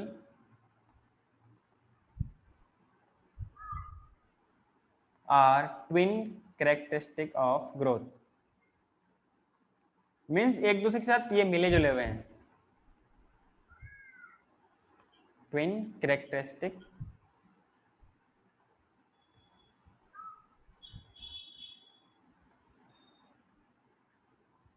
मीन्स इन दोनों की वजह से क्या होती है? ग्रोथ होती है। इतना क्लियर है क्या? Growth is irreversible. ग्रोथ क्या है? एक बार ग्रोथ होने के बाद क्या ये बॉडी का साइज घटता है क्या, या नंबर ऑफ सेल घटते हैं क्या? वो सिर्फ डिस्ट्रॉय हो सकता है, मतलब एक बार हो गया सो हो गया। क्लियर है क्या? जैसे ट्यूमर होता है ना, कैंसर, अब वो भी एक तरीका का ग्रोथ ही है, लेकिन वो अनकंट्रोल्ड ग्रोथ है। क्या है? अनकंट्रोल्ड ग्रोथ है, अनकंट्रोल्ड सेल डिवीजन है, जिनकी वजह से क्या होता है? कैंसर होता है। So growth is an irreversible permanent increase in size of an organ और इट्स पार्ट, इवन के इंडिविजुअल सेल। इसी को हम लोग क्या बोलते हैं? एक irreversible permanent increase in size और इंडिविजुअल सेल्स का ये इंक्रीमेंट है, जो कि रिवर्सिबल नहीं हो सकता, जो कि रिवर्सिबल नहीं हो सकता। क्लियर है क्या? ग्रोथ को होने के लिए, हाँ बेटा, वन से आवाज क्लियर नहीं आ रही, बोलो। Am I audible? हाँ बोलो बोलो। सर ये रिवर्स लिविंग ऑर्गेनिज्म में होगा ना, क्योंकि नॉन लिविंग में जैसे अगर कोई सैंड ड्यून पे तो वो हवा से वापस जा भी सकती है। हवा से वापस जा सकता है। तो हम लोगों ने वहां पर क्या डिफाइन किया कि जो एक्सटर्नल ग्रोथ होती है ना, वहां पर तो एक्सटर्नल ग्रोथ होती है, वापस हवा आएगा नहीं आएगा हम इतना चीज नहीं देखेंगे ना। सैंड जहाँ पे विंड का जो फ्लो होती है वो तो इस तरीके से होती है ना कि मतलब कभी इधर से जा रहा है कभी उधर से, ऐसा तो नहीं होता है ना, एक प्रॉपर डायरेक्शन में विंड चलती है और वो सैंड ड्यून्स का फॉर्मेशन होता रहता है। वो वापस तो उसको आप देखो, आपने यहाँ पे मैंने कुछ बैरियर लगा दिया, अब इधर से हवा जा रही है तो सैंड ड्यून्स का फॉर्मेशन कुछ इस तरीके से हो जाएगा। अरे जब हवा इधर से आएगी तो ये थोड़ा ना इसको उड़ा के ले जाएगा, ले जाएगा क्या? बैरियर नहीं होएगा तो जाता ही है ना, सैंड ड्यून शिफ्ट भी होते हैं। क्या होते हैं? सैंड ड्यून्स तो शिफ्ट भी हो जाते हैं हवा की सैंड ड्यून, वजह लेकिन से। सैंड ड्यून तो बन रहा है ना वो। और सर जैसे अगर कोई रॉक इरोड हुआ उससे सॉइल बना तो वो भी तो रिवर्स हो गया ना। अब वैसे अगर मैं कहूँ तो ऑर्गेनिज्म की डेथ भी होती है, तो किसका मतलब क्या, मैं इसको लिविंग नहीं बोलूं? नहीं सर, डेथ में ऑर्गन छोटे थोड़ी ना हो जाएंगे। वो तो खत्म मिट्टी में मिल जाते हैं ना फिर। फिर जो आप कहना चाह रहे हो कि अगर इसका वो क्या है, रिवर्सिबल है, वैसे अगर मैं कहूँ मान लो मेरी डेथ हो गई तो मैं भी तो मिट्टी में मिल जाऊंगा ना। नहीं अरे ऐसा मान लो किसी की डेथ होती है वो भी तो मिट्टी में मिलता है ना, वो एज इज थोड़ा रहता है। Yes sir. तुम लोग क्या बोलेंगे वो ग्रोथ नहीं करता? अरे बोलो ना। एक मैंने आपको सैंड ड्यून्स, माउंटेन्स ऐसा थोड़ा ना होता है, माउंटेन्स बना होता है, बना रहता है वो। हाँ सर, वो बना रहता है लेकिन उसके ऊपर से सरफेस लेयर निकलता रहता है ना कॉन्स्टेंट। हाँ तो वो टूटने दो उसको, लेकिन वो माउंटेन तो माउंटेन ही रहता है ना। यस। क्लियर है क्या? Yes sir. अरे नहीं, बताओ कोई डाउट रह गया आपको? नहीं सर, क्लियर है।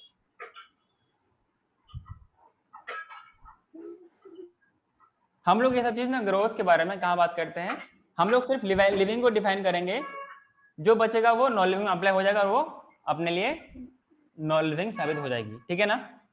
तो मैंने क्या बोला, इंक्रीज इन मास, ये ग्रोथ का एक कैरेक्टरिस्टिक है जो कि हर जगह नहीं पाई जाती, इसलिए हम लोग उसको डिफाइनिंग प्रॉपर्टीज नहीं लेते हैं। जैसे क्या होता है, हार्ट के सेल है या अभी मैं जस्ट मैंने बात किया कि प्लांट में तो ग्रोथ तो अनलिमिटेड होती है लेकिन एनिमल्स में नहीं हो पाती। हमें तो सारा, हमने अभी क्या लिखा है डिफाइनिंग फीचर्स का कि applicable to all organism having no any exception. Clear है क्या? Up to certain age in animals growth होती है, उसके बाद वो रुक जाती है। There is only replacement of injured और lost cell. Is it clear? Yes. हाँ, आगे बढ़ूं क्या मैं? Yes sir. ये जो आपके पास ग्रोथ होती है ये किसी दो फैक्टर की वजह से होती है, जिसे हम लोग आगे पढ़ने वाले मेटाबॉलिज्म। मेटाबॉलिज्म आपके पास, फिलहाल मैं आपको लिख रहा हूं मेटाबॉलिज्म का मतलब ये होता है वो सारे का सारा रिएक्शन जो किसी लिविंग बॉडी के अंदर होती है, जो कि किसी लिविंग बॉडी के अंदर होती है, इसको हम लोग क्या बोलते हैं, मेटाबॉलिज्म बोलते हैं। कौन सा बॉलिज्म? Metabolism. ये दो तरीके का होता है, एक होता है एनाबॉलिज्म, दूसरा होता है कैटाबॉलिज्म। अरे हाँ कि ना? लिखना हाँ। कुछ नहीं है, लिखना कुछ नहीं है, लिखना भी गुनाह है, ठीक है। हाँ, यहाँ पे लिखा है कैट, याद रखने के लिए कैट का मतलब काटना। कैट का मतलब, वैसे आप लोगों ने 10th में पढ़ा होगा, कैट का मतलब काटना। काटने का मतलब क्या है, यहाँ पे जो प्रोडक्ट्स होंगे उसका यहाँ पे डिस्ट्रक्शन होगा, मींस प्रोडक्ट्स का ब्रेकडाउन होगा। Is it clear? इसकी वजह से क्या होगा, प्रोडक्ट्स का फॉर्मेशन होगा। क्लियर है क्या? एनाबॉलिज्म की वजह से प्रोडक्ट की फॉर्मेशन होगी और कैटाबॉलिज्म से प्रोडक्ट का डिस्ट्रक्शन होगा। इन लिविंग ऑर्गेनिज्म कंटिन्यूअसली बहुत सारे, और we can say nearly 5000 of interaction are going on. कितना? आप लोग अपना कैमरा मोड में आओ ना बेटा, everyone come to camera mode. कोई दिक्कत है क्या? यस सर, लाइट गई हुई है। अच्छा, तो मैंने क्या बात किया, एनाबॉलिज्म। एनाबॉलिज्म में क्या होगा, प्रोडक्ट की फॉर्मेशन होगी। कैटाबॉलिज्म में क्या होगा, प्रोडक्ट का डिस्ट्रक्शन होगा। इतना क्लियर है क्या आप लोगों को? जैसे एनाबॉलिज्म होगी तो अपने बॉडी के मसल सेल्स बनेंगे, बोन्स के पार्ट्स, बोन्स अच्छे तरीके से बनेगा, बॉडी का मसल अच्छी तरीके से, प्रोटीन्स का अच्छी तरीके से फॉर्मेशन होगा और हम हेल्दी होंगे। क्लियर है क्या? तो ये तो हुआ एनाबोलिज्म की वजह से। एक होती है कैटाबोलिज्म। कैटाबोलिज्म क्या होता है? फैट का डिस्ट्रक्शन होगा, मसल्स का डिस्ट्रक्शन होगा। अरे होगा कि नहीं होगा? इन सबको बोलते हैं हम कैटाबोलिज्म। तो इसको हम लोग याद रखने के लिए ए लिखेंगे, इसको याद रखने के लिए सी। सी फॉर कैट, कैट फॉर काटना, तो डिस्ट्रक्शन। क्लियर है क्या? और किसी भी ऑर्गेनिज्म का बर्थ से लेकर डेथ तक, कहां से कहां तक? बर्थ से लेकर डेथ तक, इनके अंदर ये इंटरेक्शन कंटिन्यूअसली चलती रहती है। क्लियर है क्या? ये लिविंग रिएक्शन हमेशा इसको कहीं आप ब्रैकेट में कहीं लिख लेना, लिविंग रिएक्शन, अभी नहीं बाद में लिखना। ये लिविंग रिएक्शन चलती रहती है। लिविंग रिएक्शन बेटा अभी लिखना नहीं है Shinde. Going on continuously till death. आपने नाम सुना होगा इक्विलिब्रियम, नाम सुना है क्या? एक तरफ रिएक्टेंट है, एक तरफ प्रोडक्ट है। ये तो हो गया आपके पास इक्विलिब्रियम। लिविंग के अंदर क्या होती है? नॉन इक्विलिब्रियम पे होती है। क्या होती है? नॉन इक्विलिब्रियम पे होती है। मींस प्रोडक्ट का, रिएक्टेंट से प्रोडक्ट का फॉर्मेशन होता रहेगा, होता रहेगा। कभी मतलब आपस में दोनों होते रहते हैं, कभी भी इक्विलिब्रियम तक नहीं आएगा। जैसे ही इक्विलिब्रियम आएगा आपकी ऐसे हो जाएगी। क्या मतलब? If equilibrium is achieved, equilibrium is achieved,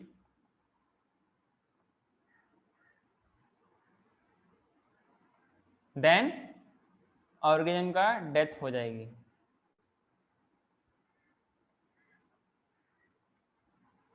clear है क्या? ये क्या है? Non equilibrium. अगर ऐसा हो गया तो उसकी डेथ हो जाएगी। क्लियर है क्या?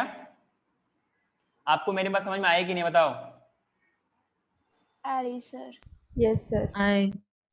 या तुम लोग सिर्फ ऐसे ऐसे फॉर्मेलिटी बोल रहे हो, समझ में नहीं आ रहा आप लोगों को? शायद आ रहा है सर। शक्ल जो ऐसा लग रहा है कि शायद समझ में नहीं आ रहा है। मुझे बच्चों को शक्ल भी पढ़ना आता है। बच्चों के शक्ल में मुस्कुराहट होती है, इसका मतलब समझ में आ रहा है। शक्ल में 12 बज गया, इसका मतलब समझ में नहीं आ रहा है। ऐसा है क्या? आ रहा है सर। तो सबके चेहरे में मुस्कुराहट है ही नहीं। थक गए क्या पढ़ते पढ़ते? नहीं। हाँ, तो मैंने क्या बोला कि ये इंटरेक्शन कंटिन्यू चलती रहती है, और ये नियरली 5000 टाइप्स ऑफ इंटरेक्शन अपने लिविंग ऑर्गेनिज्म में होता है। ठीक है ना? जिनकी वजह से हम लोग जिंदा रहते हैं, जिसकी वजह से हम लोग जीवित रहते हैं। क्लियर है क्या? तो मैंने बोला एनाबोलिज्म, मैंने बोला कैटाबोलिज्म। अगर ए ज्यादा होगा सी से, if A is greater than C, then उसका पॉजिटिव, उस ऑर्गेनिज्म का पॉजिटिव ग्रोथ होगा। क्या होगा? Positive growth means growth of the organism will occur. अगर A is less than C, then क्या होगा? डी ग्रोथ मींस उस ऑर्गेनिज्म का डिस्ट्रक्शन होगा, और we can say negative growth. कौन सा ग्रोथ? Negative growth. क्या सबके सब इस बात से एग्री हो? हाँ कि ना? Yes, sir. अरे मुझे तो लग रहा है आप लोगों से समझ में नहीं आ रहा। बताओ। आ रहा है सर।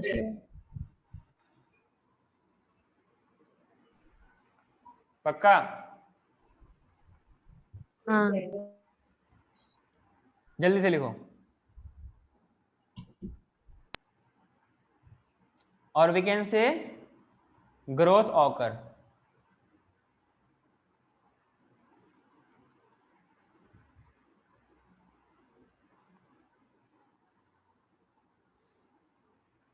और लास्ट में एक पॉइंट लिख लेना, growth is due to metabolism.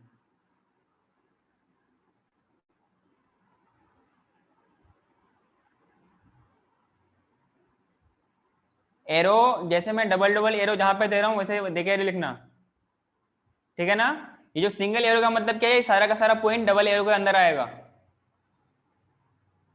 ठीक है ना? ताकि आपको रिवाइज करने में दिक्कत ना हो कि हाँ सर ने ये क्या लिखा है, डबल एरो कहाँ है, सिंगल एरो का क्या मतलब है। डबल एरो का मतलब एक थोड़ा सा बड़ा टॉपिक है, उसके अंदर ये छोटे छोटे टॉपिक हैं, ठीक है ना, छोटे छोटे पॉइंट्स हैं। क्लियर है क्या? हाँ सर।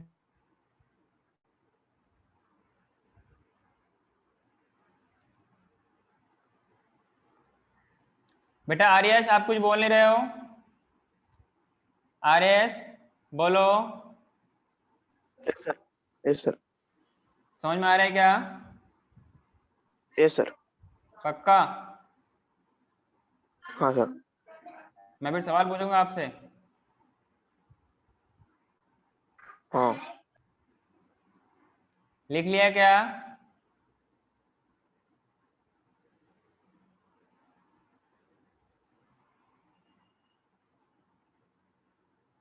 डन?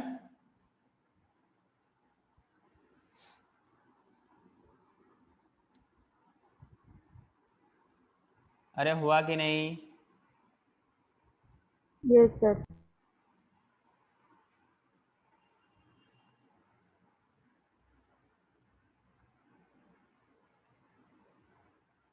Anyone left?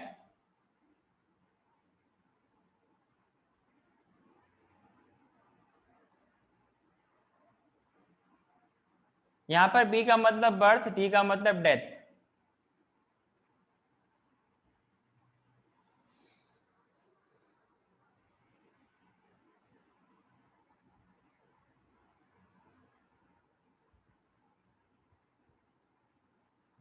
और आप लोगों को कभी डाउट हो किसी रिगार्डिंग, जो ग्रुप में नंबर है यहाँ पे, मैं दोबारा आपको नंबर यहाँ पे लिख देता हूँ, तो आप मेरे को सेपरेटली एसएमएस करना, ताकि मैं आपको आप लोगों का एक सेपरेट ग्रुप बनाऊं जिसमें आप लोग डाउट पूछ सकते हो, ठीक है?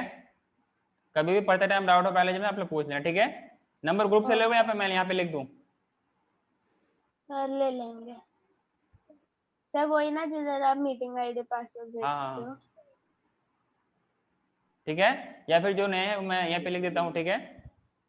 सेपरेटली इसमें अपना नाम के साथ सेंड करना, मैं आप लोगों को एक सेपरेट ग्रुप बनाऊंगा, ठीक है, जहाँ पे आपको सिर्फ बायोलॉजी का डाउट्स मिलेगा, ठीक है? या कोई भी दिक्कत हो आप मुझसे शेयर कर सकते हो।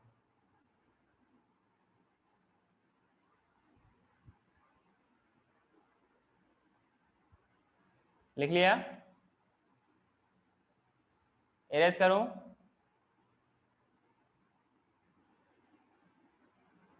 हाँ सर।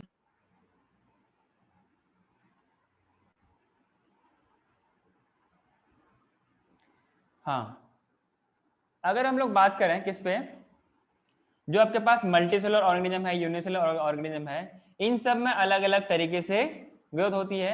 एक तो मैंने क्या बात किया, increase in mass and increase in number of individuals are twin characteristic of growth. एक तो मैंने ये बात किया आपसे। दूसरा हमने क्या बात किया कि जो मल्टीसेलुलर ऑर्गेनिज्म होते हैं उस पर कैसे होती growth?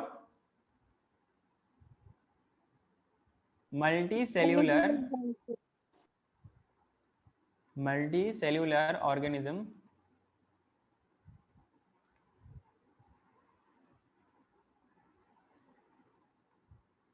Grows by cell division. क्या यह बात आपको समझ में आ रही है क्या? मीन्स 1 से 2 बनेगा, और वो कौन सा सेल डिवीजन, नाम क्या है उस बेचारे का? बेचारा प्रोसेस का नाम क्या है? बेचारा मासूम सा प्रोसेस है, क्या नाम बताओ? एम से कुछ होता है ना नाम? नहीं पता? बड़ा अफसोस की बात है। माइटोसिस। गुड। एक होता है माइटोसिस, एक होता है मियोसिस।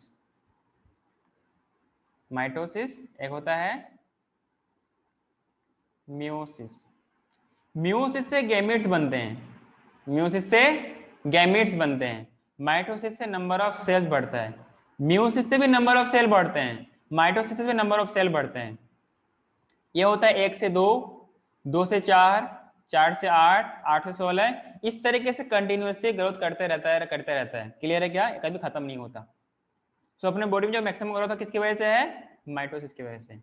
मियोसिस में क्या होता है? बहुत सारे गैमेट्स का फॉर्मेशन होती है। जैसे अगर बात करें ह्यूमंस में, बात करें तो ह्यूमंस में क्या होता है, जैसे आप लोगों ने 10th में पढ़ा होगा ह्यूमन रिप्रोडक्शन के बारे में, रिप्रोडक्शन इन एनिमल्स, ऐसे कुछ चैप्टर है ना क्या? वहां पे क्या होता है, जो गैमीट मदर सेल है, जो गैमेट्स बनाते हैं, उसको हम लोग क्या बोलते हैं? मियोसाइट्स बोलते हैं। आप कहीं पे ब्रैकेट डाल के ये सारा पॉइंट, ये वाला पॉइंट मैं बोलता हूँ कैसे लिखना है। एक होता है गैमीट मदर सेल, क्या होता है? गैमीट मदर सेल, इसको हम लोग कॉमनली क्या बोलते हैं? मियोसाइट्स बोलते हैं। क्या बोलते हैं? जैसे अगर ह्यूमन में मेल है ना, मेल को हम लोग ऐसे रिप्रेजेंट करेंगे, दिस इज फॉर मेल। याद रखने के लिए, जो एंशियंट टाइम में क्या होता था कि जो हंटर वगैरह होते थे ना, वो तीर या त्रिशूल लेकर के, एरो लेकर के वो लोग हंट करते थे, नहीं करते थे? करते थे। करते थे। इसलिए वहीं से इसको हम लोग उसको याद रखने के लिए बात करेंगे कि ये कोई वो मेल है, उसके ऊपर क्या है? ये त्रिशूल या एरो है, जिससे वो हंट करते हैं। जनरली मेल ही हंट करने के लिए जाते हैं, ये कौन होगा? मेल हो गया। और एक होता है फीमेल, एक क्या होता है? फीमेल मैं इधर लिखता हूँ। फीमेल्स को क्या होता है, क्योंकि beautiness is related to females, तो वो अक्सर तन आईने में अपने आप को, मिरर में अपने आप को देखते रहते हैं। तो आपको कुछ मिरर जैसा लगता है क्या? अरे है कि नहीं? Circular mirror. हाँ। हाँ, और ये पूरा इसमें डंडी बना दिया, ये क्या हो गया? हाथ, तो ये फीमेल बन गया। तो बायोलॉजी में हम लोग मेल्स को ऐसे रिप्रेजेंट करेंगे,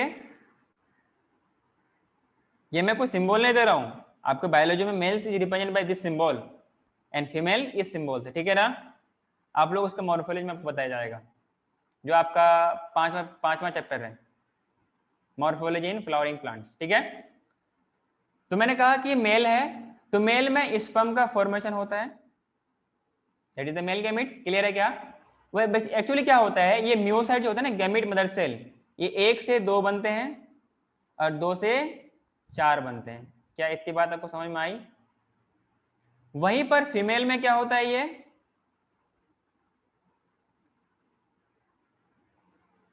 वहां पे क्या बनता है? ओवम बनता है, या हम लोग उसको एग बोलते हैं। वहां पर वो, लेकिन इसका क्रोमोसोम नंबर यहाँ पे कितना होता है? 2n होता है, मींस ह्यूमंस पे 46 होते हैं। यहाँ के बाद यहाँ कितना हो जाएगा? 23, 23। अरे 46 यहाँ पे होता है ना, यहाँ पे होता है 2n, यहाँ पे भी n होता है, और यहाँ पे n का n ही रहता है। यस सर, पहले मियोसिस फिर माइटोसिस। अरे माइटोसिस नहीं होता है सर नहीं, मतलब ऐसा ही क्रोमोसोम नंबर सेम रहता है, पहले मियोसिस के से हाफ हो जाता है और फिर सेम रहता है। मियोसिस 2 स्टेप में होती है बेटा, मियोसिस 2 स्टेप में होती है, मियोसिस 1, मियोसिस 2। ये वाला मियोसिस 1 है, ये वाला मियोसिस 2 है, तब ये कंप्लीट मियोसिस कहलाता है। आप लोग पढ़ोगे इसके बारे में सेल डिवीजन में, ठीक है ना? यहाँ पर भी 1 से 2 बनता है, लेकिन फंक्शनल एक ही होता है। 1 से 2, 2 से, देखो इसका तरीका अलग होता है।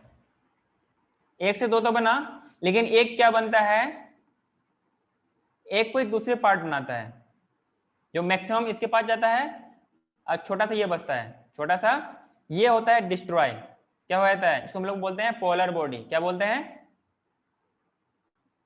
Polar body. Polar body. हाँ, आप लोग उसको आगे पढ़ोगे, सबसे नाम जानना है। फिर जो बचा हुआ है ना, इससे 2 बनते हैं, एक लार्ज बनता है और एक छोटा बनता है। तो छोटा वाला डिस्ट्रॉय हो जाता है, इसको भी बोलते हैं सेकंड पोलर बॉडी, और ये इसको क्या बोलते हैं हम लोग? ओवम बोलते हैं। तो यहाँ पर ये 1 से 1 ही बनता है। तो ये वाला क्या होगा? मियोसिस 1, ये वाला क्या होगा? मियोसिस 2। क्या आपको मेरी बात समझ में आ रही है? Yes sir. मेल्स में 1 से 4, फीमेल्स में 1 से 1 ही बनता है, लेकिन सारा प्रोसेस सेम होता है। यहाँ पर क्रोमोसोम नंबर 2n था, मींस 46 था, यहाँ पर हो गया n, यहाँ पर कितना हो गया? n। अरे बोलो ना। Yes sir. क्लियर है आप लोगों को? बस थोड़ा सा मैं आपको यहाँ पे इंट्रोडक्शन दिया हूँ, वैसे आपको आगे आएगा। क्लियर है क्या? किसी को टाइम की जल्दी तो नहीं है? नहीं सर। हाँ, लास्ट क्लास में एक बच्चे ने कहने लगा कि सर टाइम हो गया। मैंने कहा ठीक है, टाइम होगा तो छोड़ देता हूँ। अब माइटोसिस में क्या होता है? सेल्स है ना, अब ये एक है, मान लो क्या है, बहुत सारे सेल्स हैं, तो हर एक सेल 1 से क्या बनाएगा? 2, 2 से 4, 4 से 8 एंड सो ऑन। इसमें क्रोमोसोम नंबर वैसे का 46 का 46 ही रहेगा। मीन्स हर जगह हर एक, यहाँ पर एक सेल है ना, तो इनके पास 2n था। अब यहाँ पर 2 सेल हो गए, तो हर एक सेल के पास 2n हो गए। यहाँ पर 4 सेल हो गया, हर एक सेल के पास 2n होंगे। यहाँ पर 8 हो गया, तो सबके पास 2n होंगे। ये सारा मिला के 2n नहीं होंगे, हर एक सेल के पास 2n होंगे। 2n नंबर ऑफ क्रोमोसोम का मतलब होता है डिप्लॉइड। क्या होता है? आपने नाम सुना होगा, डिप्लॉइड, यही तो होता है। अरे मैंने कुछ अलग लिख दिया, डिप्लॉइड। और n को हम लोग क्या बोलते हैं? Haploid, haploid. आधा। इतना आप लोगों को क्लियर है? तो जल्दी से आप लोग कॉपी कीजिए, बी फास्ट। आप लोगों को 5 सेकंड मिल रहे हैं। समझ में नहीं है तो बोल देना। इसको आप लोग अलग से लेना ना, एक मिनट, इसको बॉक्स बना के अलग से लिखना, ठीक है?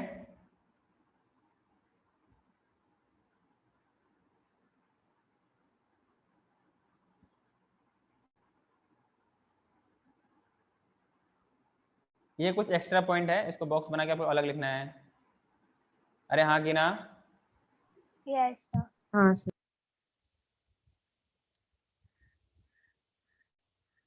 सेल डिवीजन है, इसलिए मैंने आपको बता दिया। सेल डिवीजन 2 तरीके का होता है, माइटोसिस, मियोसिस। माइटोसिस से बॉडी का नंबर ऑफ सेल्स बढ़ते हैं, और मियोसिस से गैमेट्स की फॉर्मेशन होती है। क्लियर है क्या?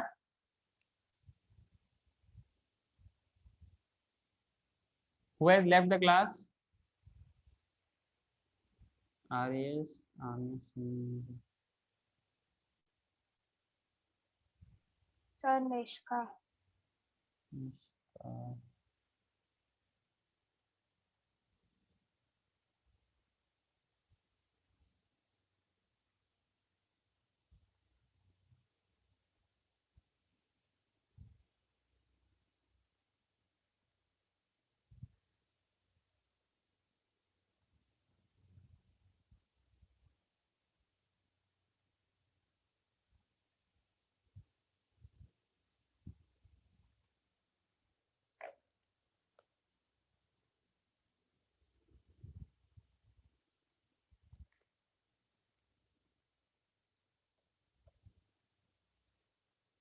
लिखा क्या?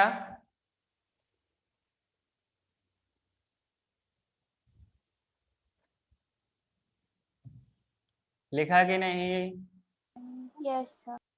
एवरीवन?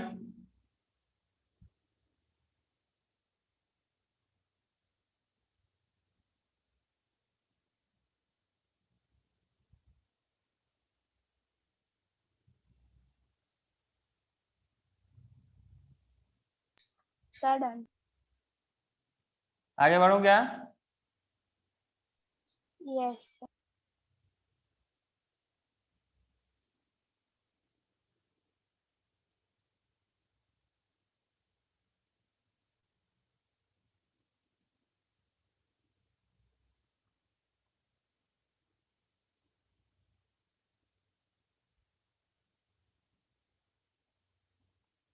हाँ, अगला पॉइंट इसमें ऐड करते हैं हम लोग, या ये थोड़ा एक्स्ट्रा पॉइंट जो हम लोग आपको मैंने बता दिया। नेक्स्ट पॉइंट आपको लिखना है कि in plants growth by cell division,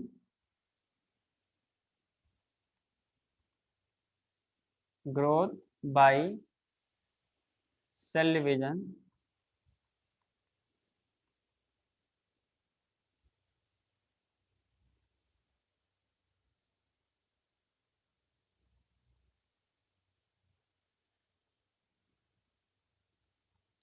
and we can say growth by cell division occurs continuously throughout their lifespan. Continuously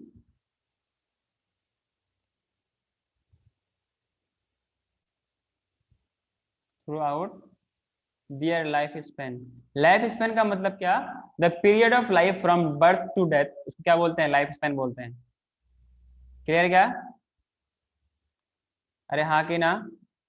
Yes, sir. हाँ sir. इसी को बोलते हैं अनलिमिटेड ग्रोथ। क्या बोलते हैं? Unlimited growth. ये प्लांट्स में होती है। क्लियर? सर ये प्लांट्स में सिर्फ मेरिस्टेमेटिक टिश्यूज में होती होगी ना? हाँ, ग्रोथ मेरिस्टेमेटिक टिश्यू ही करता है। The tissue responsible for growth is the meristematic. Permanent अपना ये कैपेसिटी खो बैठती है। अरे हाँ कि ना? Yes, sir. Yes, sir. But in animals it is limited. उसमें भी होती है सेल डिवीजन के थ्रू। यस और no?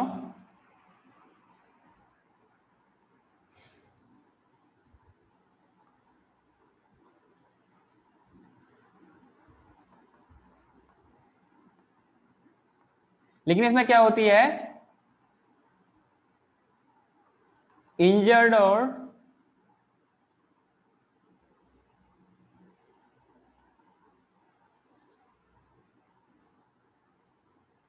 growth is seen only to replace injured और lost cell। क्लियर है क्या? अरे हाँ कि ना? सर और इसमें कैसे होती है? लिमिटेड होती है। क्लियर है क्या? हाँ यूनिसेलुलर ऑर्गेनिज्म जो होते हैं आपके पास, यूनिसेल्युलर ऑर्गेनिजम्स,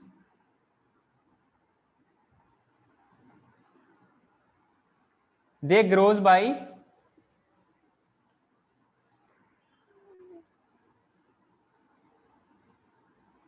और we can say multiply by cell division.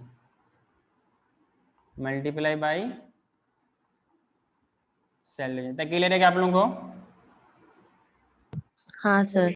आप इस सेल डिवीजन को आप लोग इन विट्रो कल्चर में इजीली इनको गिन सकते हो, जैसे with the help of microscope. जो सेल का टिश्यू कल्चर होती है ना, लैब वगैरह में करते हैं हम लोग इन विट्रो कल्चर, तो वहां पर आप माइक्रोस्कोप के थ्रू ये नंबर ऑफ सेल्स को गिन सकते हो। क्लियर है क्या? कि एक सेल है, 1 से 2 बनेगा, 2 से 4 बनेगा, 4 से 8, इस तरह से कंटिन्यूसली बनता रहेगा। क्या मेरी बात आप लोगों को क्लियर है क्या? हाँ Yes, इसमें sir. एक पॉइंट और लिखना है स्टार डाल करके कि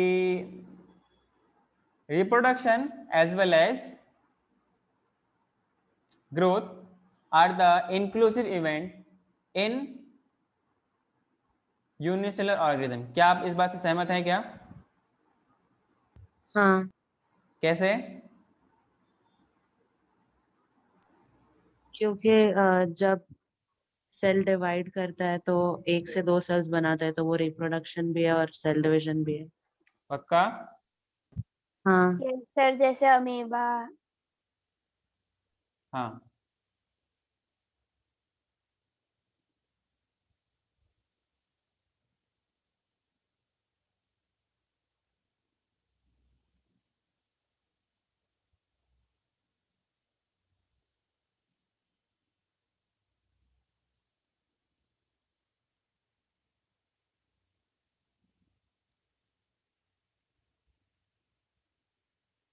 इन यूनिसेलुलर ऑर्गेनिज्म, ये इसी के अंदर का पॉइंट है, जो हमने ये वाला पॉइंट लिखा है ना, इसके अंदर का पॉइंट है। इन यूनिसेलुलर ऑर्गेनिज्म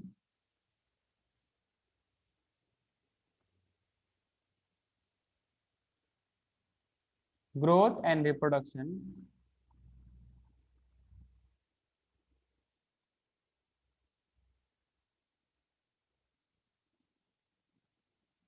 वैसे हम लोग अभी रिप्रोडक्शन पढ़े नहीं है, are mutually inclusive event. Mutually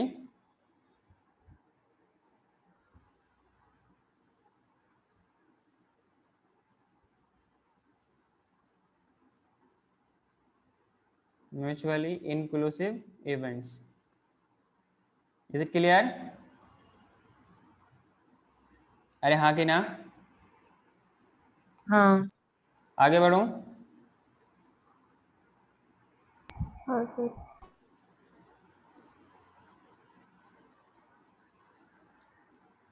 इसी में एक दूसरा स्टाइल का एक पॉइंट डाल के लिखो। So we can say reproduction is synonymous with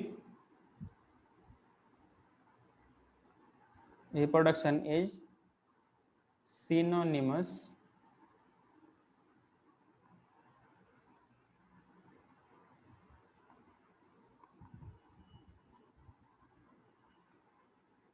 with growth।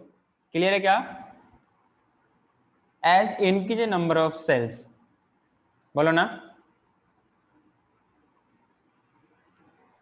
हाँ। तो इसका हम लोग एग्जाम्पल के तौर पे ले सकते हैं यूनिसेल ऑर्गेनिज्म,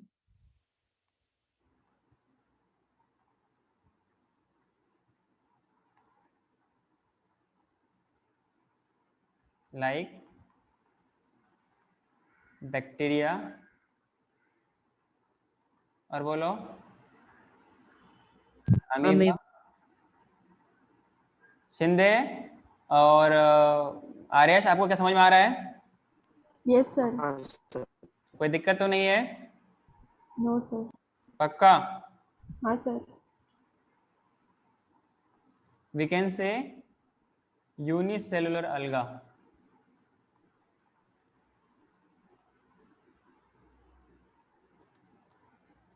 तो मेरे ख्याल से आज को हम लोग यहीं पे रखते हैं, फिर हम नेक्स्ट क्लास में बात करेंगे, ठीक है? नहीं सर। जिनका अगर आप लोग को व्हाट वी कैन से जो आपका जिनका पहला क्लास वो लोग आप लोग रुक जाइए। वैसे मैंने सारा तो कर ही दिया, तो हम लोग नेक्स्ट क्लास में थोड़ा सा और पढ़ेंगे, फिर हम लोग उसको कहेंगे कि it is not the defining properties. Clear है क्या? Yes.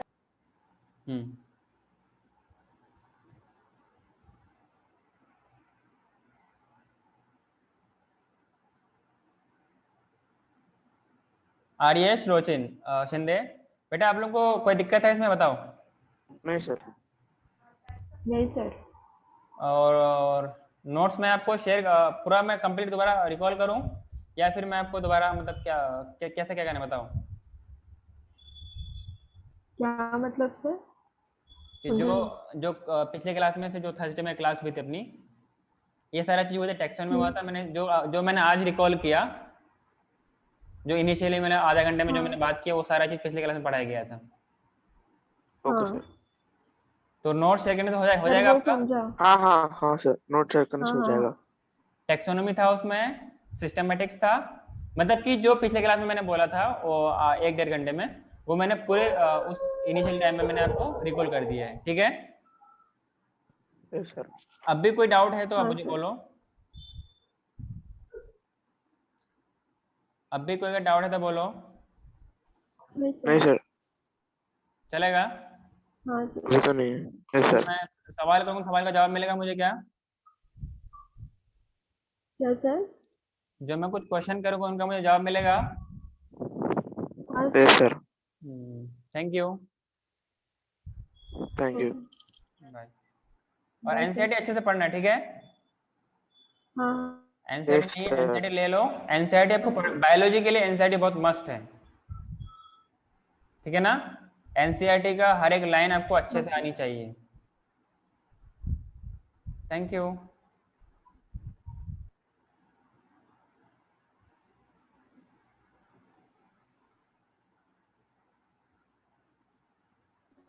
Okay sir. Okay bye.